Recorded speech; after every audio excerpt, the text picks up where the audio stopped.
Welcome two triple profit analytics weekly stock market view dated 14th March. ഇന്ന് നമ്മൾ cover ചെയ്യുന്നത് 16th March മുതൽ 20th March വരെയുള്ള വീക്കാണ്. നമ്മൾ കഴിഞ്ഞ ആഴ്ചയിലും നമ്മുടെ മാർക്കറ്റ് ഒരു ഹെവി ആയിട്ടുള്ളൊരു സെൽ ഓഫിലൂടെയാണ് കടന്നു പോയത്. കോവിഡിന് ശേഷമുള്ള ഏറ്റവും വലിയൊരു സെൽ ഓഫാണ് നമ്മളിപ്പോൾ ഈ മാർച്ച് മന്തിൽ നമ്മൾ കണ്ടുകൊണ്ടിരിക്കുന്നത്. ഇപ്പോൾ കഴിഞ്ഞ വീക്കിൽ മാത്രം സെൻസെക്സും നിഫ്റ്റിയും എല്ലാം ഓൾമോസ്റ്റ് 5%ഓളാണ് കറക്റ്റ് ചെയ്തിരിക്കുന്നത്. എന്തായാലും ഈ വാറ് നമ്മളൊക്കെ എക്സ്പെക്റ്റ് ചെയ്തതിനേക്കാളൊക്കെ കൂടുതൽ ഡേയ്സിലേക്ക് സ്പ്രെഡ് ചെയ്ത് മുന്നോട്ട് പോയിക്കൊണ്ടിരിക്കുകയാണ്. എന്തായാലും ഇന്ത്യയെ സംബന്ധിച്ചിടത്തോളം വാറിൻ്റേതായിട്ടുള്ള ഒരു പ്രശ്നങ്ങൾ ഇന്ത്യക്കില്ല എന്നുണ്ടെങ്കിലും ക്രൂഡ് ഓയിലുണ്ടാകുന്ന പ്രൈസിൻ്റെ ഫ്ലക്ച്വേഷൻ നമ്മുടെ രാജ്യത്തിനെ കാര്യമായ രീതിയിൽ ഇമ്പാക്റ്റ് ചെയ്തു വരുന്നുണ്ട്. ഇപ്പോഴത്തെ ഒരു സിറ്റുവേഷനിൽ ക്രൂഡ് ഓയിൽ ഒരു $100 ആ ലെവലിലേക്ക് മൂവ് ചെയ്യുമ്പോൾ നമ്മുടെ GDP തന്നെ ഒരു 0.5% ഡിപ്പ് എക്സ്പെക്റ്റ് ചെയ്തുകൊണ്ട് തന്നെയാണ് എക്കണോമിക്സൊക്കെ കാര്യങ്ങൾ മുന്നോട്ട് കാണുന്നത്. അപ്പോൾ എന്തായാലും യുദ്ധം എന്ന് പറയുമ്പോൾ അതിൻ്റെ ഇമ്പാക്റ്റ് ഇന്ത്യയിലുള്ള നമുക്കെല്ലാവർക്കും ഉണ്ട്. അതുപോലെ തന്നെ GCC കൺട്രീസിലുള്ള മലയാളികളും ഇത്രയധികമുള്ള GCC കൺട്രീസിലൊക്കെ ഇതിൻ്റെ ഇമ്പാക്റ്റുകൾ നമുക്കെല്ലാവർക്കും ഉണ്ട് എന്നറിയാം. പല ക്ലയൻസും നമ്മളെ വിളിക്കുന്നുണ്ട്. അവരുടെ കൺസേൺസിൽ ഞങ്ങളും പങ്കുചേരുകയാണ്. അപ്പോൾ എന്തായാലും യുദ്ധമെന്ന് പറയുമ്പോൾ എല്ലാവർക്കും ഒരു തീർച്ചയായിട്ടും അതിൻ്റെ ഒരു നെഗറ്റീവ് ഇമ്പാക്റ്റുകൾ ഉണ്ടാകുമെന്നറിയാം. നമ്മുടെ ഇപ്പോഴത്തെ ഈ ഒരു വാർ ലൈക്ക് സിറ്റുവേഷൻ നമുക്ക് ആർക്കും താല്പര്യമുള്ള ഒരു കാര്യമല്ല എന്നുണ്ടെങ്കിൽ നമ്മൾക്ക് എങ്ങനെയാണ് ഈ ഒരു വാർ ലൈക്ക് സിറ്റുവേഷന് അത് കഴിഞ്ഞ് മാർക്കറ്റ് വീണ്ടും ഒരു നോർമൽസിലേക്ക് വരുമ്പോൾ അതിൽ നമുക്ക് എങ്ങനെയാണ് നമ്മുടെ പേഴ്സണലായിട്ടുള്ള ഫിനാൻഷ്യൽ മാറ്റേഴ്സിൽ ഒരു ബെനഫിഷ്യൽ ആയിട്ടുള്ളൊരു സിറ്റുവേഷനിലേക്ക് എത്താൻ സാധിക്കുക എന്നുള്ള രീതിയിൽ നമുക്ക് കാര്യങ്ങൾ ഇന്നത്തെ വീഡിയോയിൽ ഒന്ന് ഡിസ്കസ് ചെയ്യാം. കഴിഞ്ഞ ആഴ്ചയിൽ നമ്മൾ ഇപ്പോൾ കാണുന്നത് നിഫ്റ്റിയുടെ വീക്ക്ലി ചാർട്ടാണ്. കഴിഞ്ഞ ആഴ്ചയിൽ നിഫ്റ്റി 1299 പോയിൻറ്റ്സ് വലിയൊരു കറക്ഷനോട് കൂടി 23,151 ക്ലോസ് ചെയ്തിരിക്കുന്നത്. ഇത്രയും വലിയൊരു കറക്ഷൻ നോർമലി നമ്മൾ നിഫ്റ്റിയിൽ കാണാത്തതാണ്. എന്തായാലും ഓൾമോസ്റ്റ് 1300 പോയിൻറ്റ്സ് ആണ് കഴിഞ്ഞ വീക്കിൽ മാത്രം നമുക്ക് ലോസ് വന്നിരിക്കുന്നത്. ഫ്രൈഡേയിൽ മാത്രം നിഫ്റ്റി 488 പോയിൻറ്റ്സ് ഒരു ലോസോട് കൂടിയാണ് ക്ലോസ് ചെയ്തിരിക്കുന്നത്. എക്സെപ്റ്റ് കഴിഞ്ഞ ട്യൂസ്ഡേ ഒഴിച്ച് ബാക്കി എല്ലാ ദിവസങ്ങളിലും നിഫ്റ്റി ലോസിൽ തന്നെയായിരുന്നു ട്രേഡ് ചെയ്തുകൊണ്ടിരുന്നത്. അതുപോലെ നമ്മൾ സെൻസെക്സ് നോക്കുകയാണെങ്കിൽ കഴിഞ്ഞ വീക്കിൽ മാത്രം 4354 പോയിൻറ്റ്സിൻ്റെ ഹെവി ആയിട്ടുള്ള ഒരു ഫോളോട് കൂടി 74,563 വന്നിട്ടാണ് സെൻസെക്സ് ക്ലോസ് ചെയ്തിരിക്കുന്നത് കാണാൻ സാധിക്കും. അപ്പോൾ നിഫ്റ്റിയുടെ മിഡ് ക്യാപ്പ് ഇൻഡെക്സും കഴിഞ്ഞ ആഴ്ചയിൽ 2632 പോയിൻറ്റ്സിൻ്റെ ലോസോടുകൂടി 54,761 വന്ന് ക്ലോസ് ചെയ്തിരിക്കുന്നത്. അപ്പോൾ നമ്മൾ നിഫ്റ്റിയുടെ സ്മോൾ ക്യാപ്പ് ഇൻഡെക്സ് അതേസമയം 603 പോയിൻറ്റ്സ് കൂടെ താഴ്ന്ന് 15,895 വന്ന് ക്ലോസ് ചെയ്തിരിക്കുന്നത്. അപ്പോൾ നമുക്ക് കഴിഞ്ഞ വീക്കിൽ അല്ലെങ്കിൽ അതിന് തൊട്ട് മുമ്പിലുള്ള വീക്കിൽ ഒക്കെ ഉള്ള നമുക്കുള്ള നമ്മൾ നോക്കുമ്പോൾ സ്മോൾ ക്യാപ്സും മിഡ് ക്യാപ്സും കൂടുതൽ പോർട്ട്ഫോളിയോയിലുള്ള നമ്മുടെയൊക്കെ ബേസിക് ആയിട്ടുള്ള പോർട്ട്ഫോളിയോകൾ അധികം ഇങ്ങനെയുള്ള സ്റ്റോക്കുകളായതുകൊണ്ട് തന്നെ ആ സ്റ്റോക്കുകളിൽ പക്ഷേ കഴിഞ്ഞ ആഴ്ചയിൽ വലിയ ഫോള് വന്നിട്ടില്ല എന്നുള്ളത് നമുക്ക് കാണാൻ സാധിക്കും. കാരണം സ്മോൾ ക്യാപ്പുകളൊക്കെ ഓൾറെഡി വളരെ ബീറ്റൺ ഡൗൺ ആയിട്ടുള്ളൊരു സിറ്റുവേഷനിലൂടെ ആണ് പോയിക്കൊണ്ടിരിക്കുന്നത്. നമ്മൾ പലപ്പോഴും വീഡിയോയിൽ പറയാറുള്ളതാണ്, മേജറായിട്ടുള്ള നിഫ്റ്റി 50 സ്റ്റോക്കുകളെല്ലാം ഹയർ ലെവൽസിൽ ട്രേഡ് ചെയ്യുകയും നിഫ്റ്റിയും ഹയർ ലെവൽസിൽ ട്രേഡ് ചെയ്യുകയും അതേസമയം സ്മോൾ ക്യാപ്പ് സ്റ്റോക്കുകളും മിഡ് ക്യാപ്പ് സ്റ്റോക്കുകളും ഹെവി ആയിട്ട് സെൽ ഓഫിന് ശേഷം ട്രേഡ് ചെയ്യുന്ന ഒരു പെക്യുലർ ആയിട്ടുള്ളൊരു സിറ്റുവേഷനിലൂടെയാണ് നമ്മൾ മാർക്കറ്റ് കടന്നു പോയിക്കൊണ്ടിരുന്നത്. പക്ഷേ ഇപ്പോൾ ഞാൻ എക്സ്പെക്റ്റ് ചെയ്യുന്നത് നിഫ്റ്റിയിൽ പ്രധാനപ്പെട്ട സ്റ്റോക്കുകളിൽ പ്രോഫിറ്റ് ബുക്കിങ്ങും അതുപോലെ തന്നെ ഹയർ ലെവൽസിലുള്ള സ്റ്റോക്കുകളിൽ പ്രോഫിറ്റുള്ള ഒരു ബുക്ക് ചെയ്യുന്നതും അതേസമയം സ്മോൾ ക്യാപ്പുകളും മിഡ് ക്യാപ്പുകളും വളരെ താഴെ വന്നിട്ടുള്ള സ്റ്റോക്കുകൾ ബൈയിങ്ങുമാണ് ഇനി ഉള്ള ദിവസങ്ങളിൽ നമുക്ക് കാണാൻ സാധിക്കുക. കാരണം മിഡ് ക്യാപ്പ് സ്റ്റോക്കുകളിൽ പലതും അതുപോലെ തന്നെ സ്മോൾ ക്യാപ്പ് സ്റ്റോക്കുകളിലും പലതും നിയർലി 40 to 50% വരെ കറക്റ്റ് ചെയ്തിട്ടുണ്ട്. വളരെ നല്ല വാല്യുവേഷനിലാണ് പല സ്റ്റോക്കുകളും ട്രേഡ് ചെയ്യുന്നത്. അപ്പോൾ അവിടെ കുറേയധികം പ്രോഫിറ്റ് ഉണ്ട് എന്നുള്ളത് മനസ്സിലാക്കിക്കൊണ്ട് തന്നെ ഇൻസ്റ്റിറ്റ്യൂഷൻ ലെവലിലുള്ളവരെല്ലാം അതുപോലെ തന്നെ ഇൻഡിവിജ്വൽസും മാർക്കറ്റിൽ എക്സ്പീരിയൻസ് ഉള്ള എല്ലാവരും ഇങ്ങനെയുള്ള സ്റ്റോക്കുകൾ അക്യുമുലേറ്റ് ചെയ്യാനായിരിക്കും ഇങ്ങനെയുള്ളൊരു വാർലൈക്ക് സിറ്റുവേഷനുള്ള അവസരത്തിന് ഉപയോഗിക്കുക. ഞാൻ കഴിഞ്ഞ ദിവസത്തിൽ ഞങ്ങളുടെ ക്ലയൻസിന് എല്ലാവർക്കും ഒരു മെസ്സേജ് അയക്കുകയുണ്ടായി. ഒരിക്കൽ വാറൻ ബഫേയോട് ചോദിച്ചപ്പോൾ അദ്ദേഹം പറഞ്ഞൊരു കാര്യമാണ്, ഒരു വേൾഡ് വാർ 3 വരികയാണെങ്കിൽ അദ്ദേഹത്തിൻ്റെ പോർട്ട്ഫോളിയോയിലുള്ള സ്റ്റോക്കുകൾ താഴെ ലെവലിൽ കിട്ടുമ്പോൾ അദ്ദേഹം ആഡ് ചെയ്യുകയും അതുപോലെ തന്നെ പുതിയ സ്റ്റോക്കുകളൊക്കെ വലിയ രീതിയിൽ കറക്റ്റ് ചെയ്യുകയാണെങ്കിൽ ആ സ്റ്റോക്കുകൾ ആഡ് ചെയ്യാനായിരിക്കും ഇങ്ങനെ ഒരു വേൾഡ് വാർ 3 വരികയാണെങ്കിൽ അത് ഉപയോഗിക്കുക എന്നുള്ളതാണ് അദ്ദേഹം പറഞ്ഞത്. അതായത് അദ്ദേഹം ഒരു എക്സ്ട്രീം സിറ്റുവേഷൻ വരികയാണെങ്കിൽ പോലും അദ്ദേഹത്തിൻ്റെ പോർട്ട്ഫോളിയോയിൽ സ്റ്റോക്ക് ആഡ് ചെയ്യുകയും വളരെ ഒരു പോസിറ്റീവായിട്ടൊരു വ്യൂയോടുകൂടി അടുത്ത മാർക്കറ്റിൻ്റെ ഈ ഒരു പ്രശ്നം തീർന്ന് അടുത്തൊരു മാർക്കറ്റിൻ്റെ റീബൗണ്ടിൽ നമുക്ക് വെൽത്ത് ക്രിയേറ്റ് ചെയ്യാനുള്ള കാര്യങ്ങൾ ചെയ്യാനാണ് ഇതുപോലെയുള്ള ഒരു ബ്ലാക്ക് സ്വാൻ ഇവൻറ്റ്സ് എന്ന് പറയും. ഇതുപോലെയുള്ള വലിയ നമ്മൾ അൺഎക്സ്പെക്റ്റഡ് ആയിട്ടുള്ള രീതിയിലുള്ള വലിയ കറക്ഷൻസ് ഉണ്ടാകുമ്പോൾ അതിനെ നമ്മുടെ വെൽത്ത് ബിൽഡ് ചെയ്യാനുള്ളൊരു ഓപ്പർച്യൂണിറ്റി ആയിട്ട് ഉപയോഗിക്കുക എന്നുള്ളതാണ് നമ്മൾ ഇങ്ങനെയുള്ള അവസരങ്ങൾ നമ്മൾ ചെയ്യേണ്ടത്. കൃത്യമായിട്ട് നമ്മൾ ചെയ്ത ഒരു എക്സാമ്പിൾ യൂട്യൂബ് നമ്മുടെ ട്രിപ്പിൾ പ്രോഫിറ്റ് അനാലിറ്റിക്സിൻ്റെ യൂട്യൂബ് ചാനലിൽ വ്യൂവേഴ്സിനെല്ലാം അറിയാവുന്ന ഒരു കോവിഡിൻ്റെ സിറ്റുവേഷനിൽ നമ്മൾ കൃത്യമായിട്ട് അത് ഉപയോഗിച്ചതാണ്. കാരണം നമ്മളെ സംബന്ധിച്ചിടത്തോളം കോവിഡിൻ്റെ ഇമ്പാക്റ്റ് നമ്മൾ എന്തായാലും ഫേസ് ചെയ്യാതെ നിവൃത്തിയില്ല. പക്ഷേ അതേസമയം അത് കഴിഞ്ഞ് തിരിച്ചു വരുന്ന സമയത്ത് നമുക്ക് ആ ഒരു ഇമ്പാക്റ്റിനെ നമുക്കൊരു പോസിറ്റീവായിട്ട് നമ്മുടെ ഫിനാൻഷ്യലായിട്ടുള്ള നമ്മുടെ എക്കണോമിക് ആയിട്ടുള്ള നമ്മുടെ ഒരു സ്റ്റെബിലിറ്റിയിലേക്ക് കൊണ്ടുവരാവുന്ന രീതിയിലേക്ക് നമുക്കതിന് ഉപയോഗിക്കാൻ സാധിക്കുക എന്നുള്ളതാണ് നമുക്കിപ്പോൾ ചെയ്യാനുള്ളത്. കാരണം നമ്മുടെ ഒരു പാൻഡമിക്കോ അല്ലെങ്കിൽ ഒരു വാറോ അല്ലെങ്കിൽ ഇങ്ങനെയുള്ള സിറ്റുവേഷനൊന്നും അതിൻ്റെ ഒന്നും കൺട്രോൾ നമ്മുടെ കയ്യിലല്ല. പക്ഷെ എങ്ങനെ അതിൽ നിന്നും നമുക്ക് നമ്മുടെ എക്കണോമി റിക്കവർ ചെയ്യുന്ന ആ സമയത്ത് നമുക്ക് എങ്ങനെ ബെനിഫിറ്റ് എടുക്കാം എന്നുള്ളതാണ് നമ്മൾ പ്ലാൻ ചെയ്യുകയും ഈ സമയത്ത് ഉപയോഗിക്കുകയും ചെയ്യേണ്ട ഒരു കാര്യം. അതേസമയം നമ്മൾ കഴിഞ്ഞ വീക്കിൽ നമ്മൾ നിഫ്റ്റിയുടെ ഒരു അനാലിസിസ് ചെയ്തപ്പോൾ നമ്മൾ കൃത്യമായിട്ടൊരു അനാലിസിസ് ഉണ്ടായിരുന്നു. കാരണം നിഫ്റ്റി ഒരു ബ്രേക്ക് ഡൗണിന് ശേഷം ആ നിഫ്റ്റി 24,103 എന്നുള്ള ലെവൽ കഴിഞ്ഞ വീക്കിൽ, ഇതിന് മുമ്പുള്ള വീക്കിൽ നിഫ്റ്റി ക്ലോസ് ചെയ്തിരുന്നത് 24,450 അപ്പോൾ നിഫ്റ്റി 24,103 എന്നുള്ള ലെവൽ ബ്രേക്ക് ചെയ്ത് കഴിഞ്ഞാൽ 23,511 എന്നുള്ള ഒരു ഫിബൊനാച്ചി ലെവലിലേക്ക് ഒരു കറക്ഷൻ വരും എന്നുള്ളൊരു കാര്യം നമ്മൾ കൃത്യമായിട്ട് ഡിസ്കസ് ചെയ്തിരുന്ന ഒരു പോയിൻ്റാണ്. അപ്പോൾ ഈ വീക്കിൽ ഓൾമോസ്റ്റ് 1,299 പോയിൻറ്റ്സ് കറക്റ്റ് ചെയ്തപ്പോൾ ആ ലെവലിനൊക്കെ വളരെ താഴേക്ക് മാർക്കറ്റ് മൂവ് ചെയ്യുകയുണ്ടായി. ഇപ്പോൾ നമ്മൾ കാണുന്നത് ആ ചാർട്ടിൻ്റെ നമ്മൾ ഇതിന് മുമ്പുള്ള വീക്കിൽ ഡിസ്കസ് ചെയ്ത ചാർട്ടാണ് നമ്മൾ മുമ്പ് കണ്ടത്. ഇപ്പോൾ നമ്മൾ കാണുന്നത് നിഫ്റ്റിയുടെ ഔട്ട്ലുക്ക് എന്ന് പറഞ്ഞ് നമ്മളന്ന് ഡിസ്കസ് ചെയ്ത ചാർട്ടാണ്. അപ്പോൾ നമുക്ക് കാണാം നിഫ്റ്റി ഇപ്പോൾ വലിയൊരു ആ ഒരു കറക്ഷന് ശേഷം ഇപ്പോൾ ക്ലോസ് ചെയ്തിരിക്കുന്നതാണ് നമുക്ക് കാണാൻ സാധിക്കുക. അപ്പോൾ എന്തായാലും നമുക്ക് വരും ദിവസങ്ങളിൽ ഈ മാർക്കറ്റിൻ്റെ ഞാൻ എക്സ്പെക്റ്റ് ചെയ്യുന്നത് നിഫ്റ്റി ഓൾറെഡി ഒരു ബീറ്റൺ ഡൗൺ ആയുള്ള ഓവർ സോൾഡ് ലെവലിലേക്ക് വന്നിട്ടുണ്ട്. അപ്പോൾ ഏതെങ്കിലും ഒരു വാർ ഫ്രണ്ടിൽ നിന്ന് ഒരു പോസിറ്റീവ് ന്യൂസ് വരികയാണെങ്കിൽ വളരെ ഷാർപ്പായിട്ടുള്ള ഒരു റീബൗണ്ട് നമുക്ക് പ്രതീക്ഷിക്കാം. പക്ഷേ ഈ വാർ അതുപോലെ തന്നെ കണ്ടിന്യൂ ചെയ്യുകയും കുറേ കൂടെ വേഴ്സ് സിറ്റുവേഷനിലേക്ക് പോവുകയാണെങ്കിൽ ഇനിയും ഇവിടെ നിന്നുള്ള കറക്ഷനും നമുക്ക് പ്രതീക്ഷിക്കണം. അതേസമയം ഇന്ത്യയിലെ ഇൻവെസ്റ്റേഴ്സിനെ സംബന്ധിച്ചിടത്തോളം ഈ വാർ തീരുന്നതോടുകൂടി നമ്മുടെ മാർക്കറ്റ് വളരെ ഷാർപ്പായിട്ടുള്ള റിക്കവറി തന്നെയാണ് വരിക. അതുകൊണ്ട് തന്നെ നമ്മൾ ഈ ഒരു സിറ്റുവേഷനിൽ പാനിക് ആകാതെ നമ്മുടെ പോർട്ട്ഫോളിയോസ് അതുപോലെ തന്നെ കീപ്പ് ചെയ്യുകയും അതുപോലെ തന്നെ നമുക്ക് ഫണ്ട് ഉണ്ടെങ്കിൽ സ്റ്റോക്കുകൾ ബീറ്റൻ ഡൗൺ ആയിട്ടുള്ള സിറ്റുവേഷൻസിൽ എല്ലാവരും പാനിക്കായിട്ട് നിൽക്കുന്ന സമയത്ത് നമുക്ക് കുറേ കൂടെ സ്റ്റോക്കുകളൊക്കെ ആഡ് ചെയ്യാൻ ഉള്ള അവസരമായിട്ട് ഇതിന് ഉപയോഗിക്കുകയാണ് നമ്മൾ വേണ്ടത്.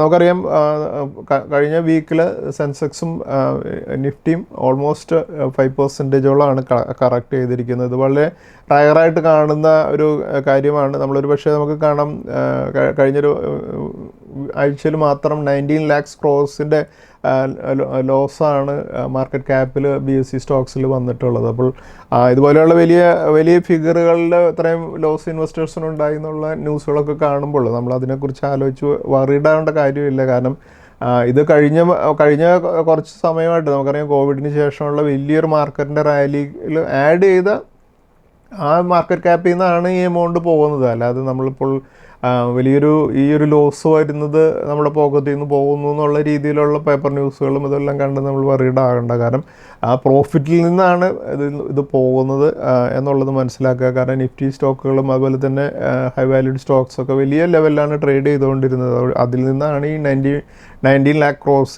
ഒരു ലോസ് വരുന്നത് എന്നുള്ളത് മനസ്സിലാക്കുക. അപ്പോൾ അത് എന്തായാലും നമുക്ക് ഇത്രയും ഇതുപോലെ ഒരു കറക്ഷൻ നമ്മൾ എന്തായാലും കഴിഞ്ഞ ദിവസങ്ങളിൽ ഈ വാർ വരികയാണെങ്കിൽ നമ്മൾ എക്സ്പെക്റ്റ് ചെയ്തൊരു ലെവലിന് താഴേക്ക് വന്നിട്ടുണ്ട്. എന്തായാലും ഈ ക്രൂഡ് ഓയിൽ ഒരു $100 നിൽക്കുകയാണെങ്കിൽ നമ്മളെ സംബന്ധിച്ചിടത്തോളം മാർക്കറ്റിൻ്റെ ഒരു സെല്ലിംഗ് ഓൾറെഡി ഓവർ ഡൺ ആണ് എന്ന് തന്നെയാണ് ഞാൻ പ്രതീക്ഷിക്കുന്നത്. അപ്പോൾ എന്തായാലും ഫോർ ഇൻസ്റ്റിറ്റ്യൂഷൻസ് ഓൾമോസ്റ്റ് ഒരു 40,000 crores ഈ മാസത്തിൽ സെല്ലിംഗ് വന്നിട്ടുള്ളത്. അതുപോലെ തന്നെ അറിയാം നമുക്ക് റുപ്പിയും വളരെ വീക്കായി വന്നിട്ടുണ്ട്. അപ്പോൾ ഇതെല്ലാം അതിന് മുന്നോടിയായിട്ട് നമുക്കറിയാം ഓൾറെഡി ഈ AI ഡിസ്ട്രപ്ഷൻ വന്നതോടുകൂടി കുറേയധികം IT കമ്പനികളിൽ ഒരു കറക്ഷൻ നമ്മൾ കാണുകയുണ്ട്. അപ്പോൾ എന്തായാലും ഇന്ത്യൻ മാർക്കറ്റിനെ സംബന്ധിച്ചിടത്തോളം ആദ്യം IT കമ്പനികളിലുണ്ടായൊരു സെൽ ഓഫും അത് കഴിഞ്ഞ് ഇപ്പോൾ ഈ വാറിനോട് റിലേറ്റഡ് ആയിട്ട് ക്രൂഡ് ഓയിലിൻ്റെ പ്രൈസിൽ ഇൻക്രീസ് വരുന്നതോടനുബന്ധിച്ചുള്ള കുറേയധികം കമ്പനികളിലെ സെൽ ഓഫൊക്കെയാണ് നടക്കുന്നത്. അപ്പോൾ ഇതിൽ എന്തായാലും ഇങ്ങനെയുള്ള സിറ്റുവേഷനിൽ മാർക്കറ്റിൽ കുറേയധികം വോളാറ്റിലിറ്റി ഉണ്ടാകും. അതിനെ എങ്ങനെ നമ്മൾ പേഷ്യൻസോട് കൂടി നമ്മൾ വലിയ രീതിയിൽ പാനിക് ആകാതെ എങ്ങനെ ഫേസ് ചെയ്യുന്നു എന്നുള്ളതായിരിക്കും നമ്മളുടെ ഇത് കഴിയുമ്പോഴുള്ള നമ്മുടെ ഇൻവെസ്റ്റ്മെൻറ്റ് ലൈഫിലുള്ള സക്സസ്സിനെ തീരുമാനിക്കുന്ന ഒരു കാര്യം. ഞാനിപ്പോൾ നിങ്ങൾക്കൊരു പ്രധാനപ്പെട്ട ഒരു കാര്യം ഇപ്പോൾ നമ്മൾ കാണുന്നത് ഇതിനു മുമ്പുണ്ടായിട്ടുള്ള ഒരു മാർക്കറ്റിലെ ഒരു ക്രൈസിസിലും സെൻസെക്സിലും ഉണ്ടായിട്ടുള്ള ഫോളിലാണ് നമുക്ക് കാണാൻ സാധിക്കുക. അത് .com ബസ്റ്റ് ഉണ്ടായപ്പോൾ 2001 പീരിയഡിൽ മാർക്കറ്റ് സെൻസെക്സ് ഓൾമോസ്റ്റ് 56% താഴേക്ക് വന്നിട്ടുള്ളത്. അത് ആ ഫോള് പക്ഷെ റിക്കവർ ചെയ്യാൻ 1004 days എടുത്തു എന്നുണ്ടെങ്കിൽ നമ്മൾ ഒരു 1 lakh ആ ഒരു കറക്ഷനിൽ ഇൻവെസ്റ്റ് ചെയ്തിട്ടുണ്ടെങ്കിൽ നമുക്കൊരു 30-35 lakhsലേക്കൊക്കെ ഗ്രോ ചെയ്തിട്ടുണ്ടായിരിക്കും. ആ സമയം ഗ്ലോബൽ ഫിനാൻഷ്യൽ ക്രൈസിസ് 2008-9 പീരിയഡിലുണ്ടായപ്പോൾ 61% കറക്ഷനാണ് അന്ന് മാർക്കറ്റിലുണ്ടായത്. അത് റിക്കവർ ചെയ്യുന്നതിന് 912 days എടുത്തു. അതൊരു 1 lakh ലെവലിൽ ഇൻവെസ്റ്റ് ചെയ്തവർക്ക് ഒരു 9 to 10 lakhs ഒക്കെ ഗ്രോത്ത് ലഭിച്ചിട്ടുണ്ടെങ്കിൽ കോവിഡിൻ്റെ ക്രാഷ് 2020 39% കറക്ഷനാണെങ്കിൽ അത് റിക്കവർ ചെയ്യാൻ ജസ്റ്റ് 306 days മാത്രമേ എടുത്തിട്ടുള്ളത്. അത് ആ ലെവലിൽ 1 lakh ഒക്കെ ഇൻവെസ്റ്റ് ചെയ്തവർക്ക് 3 to 3.2 lakhsലേക്കൊക്കെ അത് ഗ്രോത്ത് വന്നിട്ടുണ്ടെങ്കിൽ ഡിമോണിറ്റൈസേഷൻ 2016 മാർക്കറ്റ് ഒരു 8% ഒരു കറക്ഷനാണ് വന്നിട്ടുണ്ടായിരുന്നത്. അത് റിക്കവർ ചെയ്യാനായിട്ട് 87 days ആണ് മാർക്കറ്റ് എടുത്തിട്ടുള്ളത്. അത് ഇതിൽ നിന്ന് നമ്മൾ ഇങ്ങനെയുള്ള ഇതിൻ്റെ ബേസിക് ആയിട്ടുള്ള റിക്കവർ ചെയ്യാനെടുത്ത ഡേയ്സ് എത്രയാണ് എന്ന് പറയുന്നത് തന്നെ ബേസിക് ആയിട്ടുള്ള ഒരു പോസിറ്റീവ് കാര്യം നമുക്ക് മനസ്സിലാക്കാനുള്ളത്.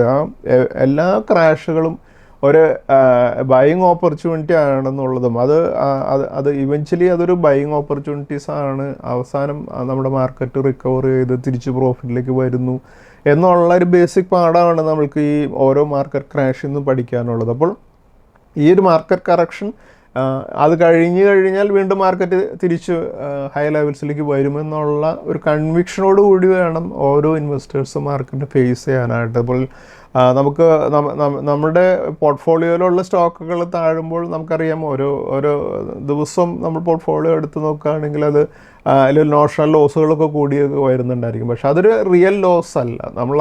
അത് റിയൽ ലോസ് ആണ് എന്ന് കരുതി ഓരോ ദിവസവും വറീഡ് ആകുന്നവർ പക്ഷേ മാർക്കറ്റ് ഇനിയും കുറച്ച് ദിവസം കൂടെയൊക്കെ കണ്ടിന്യൂ ചെയ്യുകയാണെങ്കിൽ ഒരു പക്ഷേ താഴെ ലെവലിലൊക്കെ അവരുടെ പോർട്ട്ഫോളിയോയിൽ പോർട്ട്ഫോളിയോ വിൽക്കാനുള്ള സാധ്യതയുണ്ട്. അപ്പോൾ അത് കണ്ട് വറീഡ് ആകാതിരിക്കുക. ഈ ഒരു ലെവലിലൊന്നും ഞാൻ എൻ്റെ സ്റ്റോക്കുകൾ ഞാൻ വിൽക്കില്ല എന്നുള്ളതും നമ്മളൊരു പക്ഷേ ഒരു കമ്പനിയിൽ ഒരു 5,000 അല്ലെങ്കിൽ ഒരു 10,000 സ്റ്റോക്സാണ് ഹോൾഡ് ചെയ്യുന്നതെന്നുണ്ടെങ്കിൽ ഓരോ കമ്പനിയുടെ പ്രൊമോട്ടർ ഒരു പക്ഷേ ആ കമ്പനിയിൽ 10 crores 20 crores ഒക്കെ സ്റ്റോക്കുകൾ ഹോൾഡ് ചെയ്യുന്നുണ്ടെന്നുള്ളതും അവരൊക്കെ ഈ ഒരു ഫോളിൽ വരുന്ന നോഷണൽ ലോസിന് അവരും സഹിച്ച് നിൽക്കുകയാണ് എന്നുള്ളതും അൾട്ടിമേറ്റ്ലി അവർ മാർക്കറ്റിൽ അത് കഴിഞ്ഞ് മാർക്കറ്റ് റിക്കവർ ചെയ്യുന്ന സമയത്ത് വിജയിക്കാൻ വേണ്ടിയാണ് ഇതെല്ലാം ചെയ്യുന്നത് എന്നുള്ളത് മനസ്സിലാക്കുക എന്നുള്ളതാണ് ഒരു ബേസിക് കാര്യം. ഇത് മനസ്സിലാക്കി കഴിഞ്ഞാൽ അടുത്ത മാർക്കറ്റിൻ്റെ അടുത്തൊരു അപ്വേർഡ് മൂവ്മെൻറ്റിൽ നമുക്ക് പ്രോഫിറ്റ് നേടാൻ സാധിക്കും. ഇത് ഓരോ പ്രാവശ്യം കഴിഞ്ഞ കോവിഡിൻ്റെ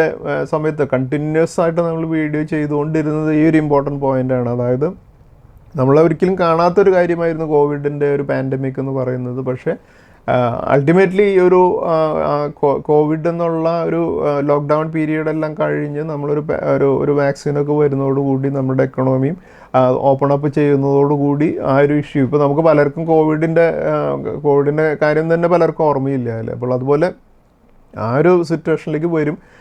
ഈ ഒരു വാറിനും ഒരു സൊല്യൂഷൻ വരികയും അതോടുകൂടി നമുക്ക് ക്രൂഡ് ഓയിലിൻ്റെ പ്രൈസൊക്കെ സ്റ്റെബിലൈസ് ചെയ്യുന്നതോടുകൂടി നമ്മുടെ മാർക്കറ്റ് റീബൗണ്ട് ചെയ്യും.